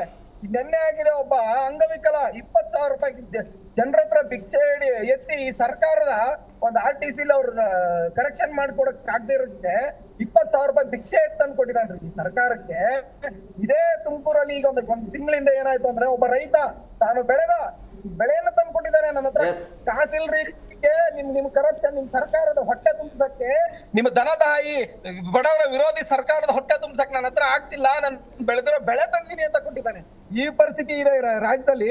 ವಾಲ್ಮೀಕಿ ಹಗರಣವನ್ನ ಹೊರಗಡೆ ತಂದ್ವಿ, ಆನ್ ದ ಫ್ಲೋರ್ ಸಿದ್ದರಾಮಯ್ಯನವರು ಹೌದು ಇಲ್ಲಿ ಮಿಸ್ಟೇಕ್ ಆಗಿದೆ, 87 ಕೋಟಿ 90 ಕೋಟಿ ಮಿಸ್ಯೂಸ್ ಆಗಿದೆ, ಅದು ವಾಪಸ್ ತರ್ತೀವಿ ಅಂತ ಹೇಳಿದ್ರು. ಎರಡನೇದು ಸಿದ್ದರಾಮಯ್ಯನವರು ವಾಪಸ್ ಕೊಟ್ರು ಎಲ್ಲಿ 3 ಸೈಟ್ಗಳನ್ನ. ಆಮೇಲೆ ಹಗರಣ ನಿನ್ನೆ ಮತ್ತೆ ಬೆಳಗಾವಿಯಲ್ಲಿ ಸ್ಟಾರ್ಟ್ ಆಗಿದೆ. ಇದನ್ನ ದೊಡ್ಡ ಪ್ರಮಾಣದಲ್ಲಿ ರಾಜ್ಯಾದ್ಯಂತ ಹೋರಾಟ ದಾವಣಗೆರೆಯಲ್ಲಿ ನಿಮ್ಮ ಅಭ್ಯರ್ಥಿಯನ್ನ ಕಣಕ್ಕಿಳಿಸಿದಿರಿ. ನಿಮ್ಮ ಯೋಜನೆ, ನಿಮ್ಮ ಪ್ಲಾನ್ ಏನಿದೆ ಸರ್? ಖಂಡಿತವಾಗ್ಲೂ ಅಲ್ಲಿ ಗೆಲ್ಲಬೇಕು ಅನ್ನೋದೇ ನಮ್ಮ ಉದ್ದೇಶ ಇರೋದು. ಇದು ಯಾಕೆ ಹೇಳ್ತಾ ಇದ್ದೀನಿ ಅಂದ್ರೆ, ನಮ್ಮ ಕಾಂಗ್ರೆಸ್ ಸ್ನೇಹಿತರು ಹೇಳಿದ್ರು MLCಗಳು ಮಾಡಿದೀವಿ ಅಂತ. ಸರ್, ಇಡೀ ದೇಶದಲ್ಲಿ ಕೇವಲ 4 ಅಥವಾ 5 ರಾಜ್ಯದಲ್ಲಿ MLC ಇರೋದು. ಏನಿದು MLC ಅಂತಂದ್ರೆ, ಇದೆಲ್ಲ ಚಿಂತಕರ ಚಾವಡಿ ಅಂತ ಇರೋದು. ಸೊ ಚಿಂತಕರ ಚಾವಡಿ ಏನು ಅಂತಂದ್ರೆ, ಯಾರೆಲ್ಲ MLAಗಳಾಗಕ್ಕೆ ಸಾಧ್ಯ ಇಲ್ಲ, ಅವರವರ ಕ್ಷೇತ್ರದಲ್ಲಿ ಪರಿಣಿತಿ ಹೊಂದಿರ್ತಾರೋ ಅವ್ರನ್ನ MLCಗಳು ಮಾಡ್ಬೇಕು ಅಂತ. ಆದ್ರೆ ಇವತ್ತೇನಾಗಿದೆ ಅಂತಂದ್ರೆ, ಯಾರ್ಯಾರು MLA ಆಗಿಲ್ವೋ ಅವ್ರನ್ನ ನಾವು MLC ಮಾಡ್ತೀವಿ ಅಂತ. ಅಂದ್ರೆ ಅಲ್ಲಿ ಯಾರು MLC ಆಗ್ಬೇಕು ಅವ್ರು ಆಗ್ತಿಲ್ಲ, ಯಾರಿಗೆ ಇಲ್ಲಿ MLC ಟಿಕೆಟ್ ವಂಚಿತರಾಗ್ತಿದಾರಲ್ಲ ಅವ್ರನ್ನ MLC ನಲ್ಲಿ ತುಂಬ್ತಾ ಇದ್ದಾರೆ. ಸೊ ಹಂಗಾಗಿ ಇದು ಏನು ಅಂತಂದ್ರೆ, ಅದರ ಉದ್ದೇಶ ಅಂತೂ ಸಂಪೂರ್ಣವಾಗಿ ವಿಫಲ ಆಗಿದೆ MLC ಅಂತ ಇರೋದು. ಇದು ಮೊದಲನೇದು. ಆಮೇಲೆ ಎರಡನೇದು ತುಂಬಾ ಮುಖ್ಯವಾದದ್ದು, ಕಳೆದ ನೀವೇನ್ ಹೇಳ್ತಿದ್ದು 2 ವರ್ಷ 3 ವರ್ಷದಿಂದ ಕಾಂಗ್ರೆಸ್ ಸರ್ಕಾರ ಟೇಕ್ ಆಫ್ ಆಗೇ ಇಲ್ಲ. ಇದಕ್ಕೆ ನಿಮ್ಗೆ ಗೊತ್ತಿದೆ, ಭಾಗ್ಯಗಳಂತ ಕೊಡ್ತಿರೋದು ಎಷ್ಟೋ ಕಡೆ ನಿಂತೋಗಿದೆ, ತಿಂಗಳುಗಳಿಂದ ಈಗ ಎಷ್ಟೋ ಜನಕ್ಕೆ ದುಡ್ಡೇ ತಲುಪಿಲ್ಲ. ಈ ವಿಚಾರವಾಗಿ ಬಿಜೆಪಿ ಆಗಲಿ JDS ಅವರಾಗ್ಲಿ ಸಂಪೂರ್ಣವಾಗಿ ವಿಫಲರಾಗಿದ್ದಾರೆ ವಿರೋಧ ಪಕ್ಷಗಳಾಗಿ. ಯಾವುದೇ ರೀತಿ ಹೋರಾಟ ಅನ್ನೋದನ್ನ ಇವರು ಮಾಡ್ತಿಲ್ಲ. ಮಾಡ್ತಾ ಇತ್ತು ಅಂದಿದ್ರೆ ಇವತ್ತಿನ ದಿನ ಬೆಂಗಳೂರಲ್ಲಿ ಗ್ಯಾಸ್ ಸಮಸ್ಯೆ ಆಗ್ಬಿಟ್ಟು ಎಷ್ಟೋ ಜನ ಬೀದಿ ಬದಿ ವ್ಯಾಪಾರಿಗಳು ಹೋಟೆಲ್ ನಡೆಸೋದನ್ನ ನಿಲ್ಸ್ಬಿಟ್ಟಿದ್ದಾರೆ. ನೀವು ರೆಗ್ಯುಲರ್ ಹೋಟೆಲ್ಗಳಿಗೆ ಹೋಗಿ ಸಾಕಷ್ಟು ತಿಂಡಿಗಳನ್ನ ಕಟ್ ಮಾಡಿದ್ದಾರೆ. ಸರ್, ಇದೇನಾಗ್ತಾ ಇದೆ ಅಂತಂದ್ರೆ ಬಿಜೆಪಿ ಅವರು ಕಾಂಗ್ರೆಸ್ ಮೇಲೆ, ಕಾಂಗ್ರೆಸ್ನವ್ರು ಬಿಜೆಪಿ ಮೇಲೆ ಆರೋಪ ಮಾಡ್ಕೊಂಡು ಕಾಲ ಕಳೀತಿದ್ದಾರೆ ಹೊರತು ಬಿಜೆಪಿ 19 ಸಂಸದರಿದ್ದಾರೆ. GST ನಲ್ಲಿ ಅನ್ಯಾಯ ಆಗ್ತಿದೆ, ನೀರಾವರಿ ವಿಚಾರದಲ್ಲಿ ಅನ್ಯಾಯ ಆಗ್ತಿದೆ, ಬೇರೆ ಸಾಕಷ್ಟು ವಿಚಾರದಲ್ಲಿ ಅನ್ಯಾಯ ಆಗ್ತಿದೆ. ಯಾವತ್ತಾದ್ರೂ ಇವರು ಧ್ವನಿ ಎತ್ತಿದಾರಾ ಪಾರ್ಲಿಮೆಂಟ್ ಅಲ್ಲಿ? ಇಲ್ಲ. ಯಾಕಂದ್ರೆ ಅವರೇ ಮೋದಿ ಮುಂದೆ ಮಾತಾಡೋಷ್ಟು ಧೈರ್ಯ ಇಲ್ಲ. ಮೋದಿಜಿ ಅವ್ರು ಏನ್ ಹೇಳ್ತಾರೆ ಅದಕ್ಕೆ ಹೂ ಅಂದ್ಬಿಟ್ಟು ಬರ್ಬೇಕು. ಮತ್ತೆ ಇಲ್ಲಿ ಕಾಂಗ್ರೆಸ್ ಸರ್ಕಾರ ನೀವು ತಗೊಂತು ಅಂತಂದ್ರೆ DK ಶಿವಕುಮಾರ್ ಮತ್ತು ಸಿದ್ದರಾಮಯ್ಯನವ್ರಿಗೆ ಅವ್ರವ್ರದೇ ಆದಂತ ಅಧಿಕಾರದ ಕುರ್ಚಿ ಉಳಿಸ್ಕೊಳೋದು ಗಳಿಸ್ಕೊಳೋದು ಅನ್ನೋದ್ರಲ್ಲೇ ಅವರು ತಮ್ಮ ಒಂದು ಏನು ಬಹುಪಾಲ ಸಮಯ ಕೊಡ್ತಾ ಇದ್ದಾರೆ. ಹಾಗಾಗಿ ಅಭಿವೃದ್ಧಿ ಅನ್ನೋದು 0 ಆಗೋಗ್ಬಿಟ್ಟಿದೆ. ಜನರುಗಳ ಏನು ಕಷ್ಟ ಇದೆ ಇದ್ರ ಬಗ್ಗೆ ಯಾವುದೇ ರೀತಿ ಚಿಂತೆ ನಾನು ಹೇಳಿದ್ನಲ್ಲ ರಾಷ್ಟ್ರೀಯ ಪಕ್ಷಗಳು ಯಾರು ಮಾಡ್ತಾ ಇಲ್ಲ. ಹಾಗಾಗಿ ನಮ್ಮ ಪಕ್ಷದ ಏನು ಅಭ್ಯರ್ಥಿ ಇದ್ದಾರೆ ಗ್ಯಾರಂಟಿ ಮೇಲೆ ಸರ್ಕಾರ ನಿಂತಿದೆ ಅಂತ ಹೇಳ್ತಾ ಇದೆ. ಹೌದೇ ಸರ್, ಏನ್ ಗ್ಯಾರಂಟಿ ಅಂತಂದ್ರೆ ಟೇಕನ್ ಫಾರ್ ಗ್ರಾಂಟೆಡ್. ಜನ ಬಿಡು ಹೆಂಗಿದ್ರು ನಮ್ಗೆ ಓಟ್ ಹಾಕಿ ಹಾಕ್ತಾರೆ ಅಂತ ಈಗ ಹೇಳ್ತಿದ್ರಲ್ಲ. ಸಾದಿಕ್ ಪೈಲ್ಮಾನ್ ನಿಂತರು ಸಹ ಅಲ್ಪಸಂಖ್ಯಾತ ನಮ್ಗೆ ಓಟ್ ಹಾಕಿ ಹಾಕ್ತಾರೆ. ಲೇಡೀಸ್ಗೆ ನಾವು ಭಾಗ್ಯಗಳು ಕೊಟ್ಟಿದ್ದೀವಿ, ಹಂಗಾಗಿ ಲೇಡೀಸ್ ಓಟ್ ಹಾಕಿ ಹಾಕ್ತಾರೆ. ಭ್ರಮೆನಲ್ಲಿದ್ದಾರೆ. ಸೊ ಈ ಭ್ರಮೆಯಿಂದ ಖಂಡಿತವಾಗ್ಲೂ ಮತದಾರ ಪ್ರಭುಗಳು ಆಚೆ ತಂದೆ ತರ್ತಾರೆ. ನಮ್ಮ ಪಕ್ಷಕ್ಕಂತೂ ಸಂಪೂರ್ಣವಾದಂತ ಗುಡ್ ವಿಲ್ ಇದ್ದೇ ಇದೆ. ಎರಡೂ ರಾಷ್ಟ್ರೀಯ ಪಕ್ಷಕ್ಕೆ ಜನ ಬುದ್ಧಿ ಕಲಿಸ್ತಾರೆ ಅಂತ ನಾನು ಈ ವಾಣಿ ಮುಖಾಂತರ ಹೇಳ್ತಾ ಇದ್ದೀನಿ. ನೋಡಿ, ಈಗಾಗಲೇ ಮಿತ್ರರು ಹೇಳ್ತಾ ಇದ್ರು, ಒಳ್ಳೆ ಮಾತನ್ನು ಹೇಳಿದ್ರು. ಯಾವುದೇ ಚುನಾವಣೆ ಇಲ್ಲ ಅಂದ್ರೂ ಕೂಡ ಸರಿಸುಮಾರು 100 ಕ್ಷೇತ್ರಗಳಿಗೆ ಸನ್ಮಾನ್ಯ ನಿಖಿಲ್ ಕುಮಾರಸ್ವಾಮಿಯವರು ಕಟ್ಟಕಡೆಯ ಕಾರ್ಯಕರ್ತರು ಕೂಡ ತಲುಪಿ ಈ ರಾಜ್ಯ ಸರ್ಕಾರದಲ್ಲಿ ಆಗ್ತಾ ಇರ್ತಕ್ಕಂಥ ಏನೇನು ಅನ್ಯಾಯಗಳಿದೆ ಎಲ್ಲಾನು ನಾವು ಜನಗಳಿಗೆ ಮನವರಿಕೆ ಮಾಡಿಕೊಡ್ತಾ ಇದ್ದೀವಿ. ದಯವಿಟ್ಟು ಯಾಕೆಂತಂದ್ರೆ ಇರ್ಬೇಕು ನೀವು ಅಲ್ಲ ಹೇಳಿ ಕಾಣ್ಬೇಕಲ್ಲ, ನೀವು ತೋರಿಸ್ತಾ ಇದ್ದೀರಿ. ಹಾಗಾದ್ರೆ ಸೋಷಿಯಲ್ ಮೀಡಿಯಾದಲ್ಲಿ ಬನ್ನಿ, ದಿನ ಬೆಳಗಾದ್ರೆ ನಾನು ತೋರಿಸ್ತೀನಿ ಯಾವ ಊರುಗಳಲ್ಲಿ ಎಷ್ಟು. ಹಾಗಾದ್ರೆ ಇಲ್ಲದೆ ಸೃಷ್ಟಿ ಮಾಡಕ್ ಆಗೋದಿಲ್ಲ. ಒಂದ್ ನಿಮಿಷ ಕೇಳಿ, ನೀವು ಮಾತಾಡಿದ್ರೆ ನಾನು ಮಾತಾಡಲ್ಲ. ನೋಡಿ, ಸಂದರ್ಭದಲ್ಲಿ ಇವತ್ತು ರಾಜ್ಯದಲ್ಲಿ ಮಾತ್ರ ಬರ್ತಾರೆ ಸರ್. ಯಾವುದೇ ಚುನಾವಣೆ ಯಾವುದೇ ಒಂದು ಹೋರಾಟ ಆಮ್ ಆದ್ಮಿ ಪಾರ್ಟಿ ನಮ್ಗೆ ಯಾವುದೇ ಒಂದು ಸ್ಥಾನಮಾನ ಇಲ್ಲ ಅಂದ್ರೆ ನಿಜವಾದ ವಿರೋಧ ನಮ್ಮ ಕಾರ್ಯ ಸ್ವತಂತ್ರ ಹೋರಾಟಗಾರರು ನೀವು ಇದರಲ್ಲಿ ದಿನ ಬೆಳಗಾದ್ರೆ ನೀವು ಪ್ರೊಟೆಸ್ಟ್ ಮಾಡ್ತಿದ್ರಿ. ಈ ನಡುವೆ ನಾವು ಮಾಡ್ತಾ ಇದ್ದೀವಿ, ನೀವು ಬರ್ತಾ ಇಲ್ಲ. ನಾವು ಪ್ರತಿಯೊಂದು ಮಾಡ್ತಾ ಇದ್ದೇವೆ. ಈ ರಾಜ್ಯದ ವೈಭವಗಳನ್ನು ತೋರಿಸ್ತಾ ಇದ್ದೀವಿ ಜನಗಳಿಗೆ. ಹೋರಾಟ ಮಾಡ್ತಿರೋದು ನಮ್ಮ ಪಕ್ಷ. ನಾವು ಮಾಡ್ತಾ ಇದ್ದೀವಿ, ನಾವು ಮಾಡ್ತಾ ಇರ್ತಕ್ಕಂಥದ್ದು. ನೀವು ಎಲ್ಲಿ ಮಾಡ್ತೀರಾ? ಬನ್ನಿ ತೋರಿಸ್ತೀನಿ. ಏಕೈಕ ಪಕ್ಷ ನಮ್ದೇ. ಸುಳ್ಳು ಸುಳ್ಳು ನಿಜ. ಕಾಂಗ್ರೆಸ್ ಹೋಗ್ತಾರ ಕೇಳಿ ನಮ್ಮ ಸಿನಿಮಾ ಕ್ಷೇತ್ರದಲ್ಲಿ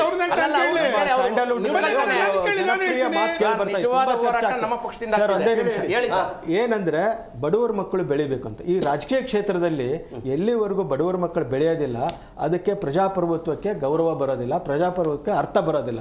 ನಾವು ಬ್ಯೂಟಿ ಆಫ್ ಡೆಮಾಕ್ರಸಿ ಅನ್ನೋದು ಯಾವಾಗ ಬರುತ್ತೆ ಅಂದ್ರೆ, ಒಬ್ಬ ಬಡವನ ಮಕ್ಕಳು ನಮ್ಮ ದರ್ಶನ್ ಅಂತವ್ರಿಗೆ ಟಿಕೆಟ್ ಕೊಡಿ, ಗೆಲ್ಲಿಸ್ಕೊಂಬನ್ನಿ. ಯಾಕಂದ್ರೆ ಕಾಂಗ್ರೆಸ್ಗಾಗಿ ಇಷ್ಟು ಹೋರಾಟ ಮಾಡ್ತಾ ಇದ್ದಾರೆ. ಯಾರೋ ಶಿವಶಂಕರಪ್ಪನವರ ಕುಟುಂಬ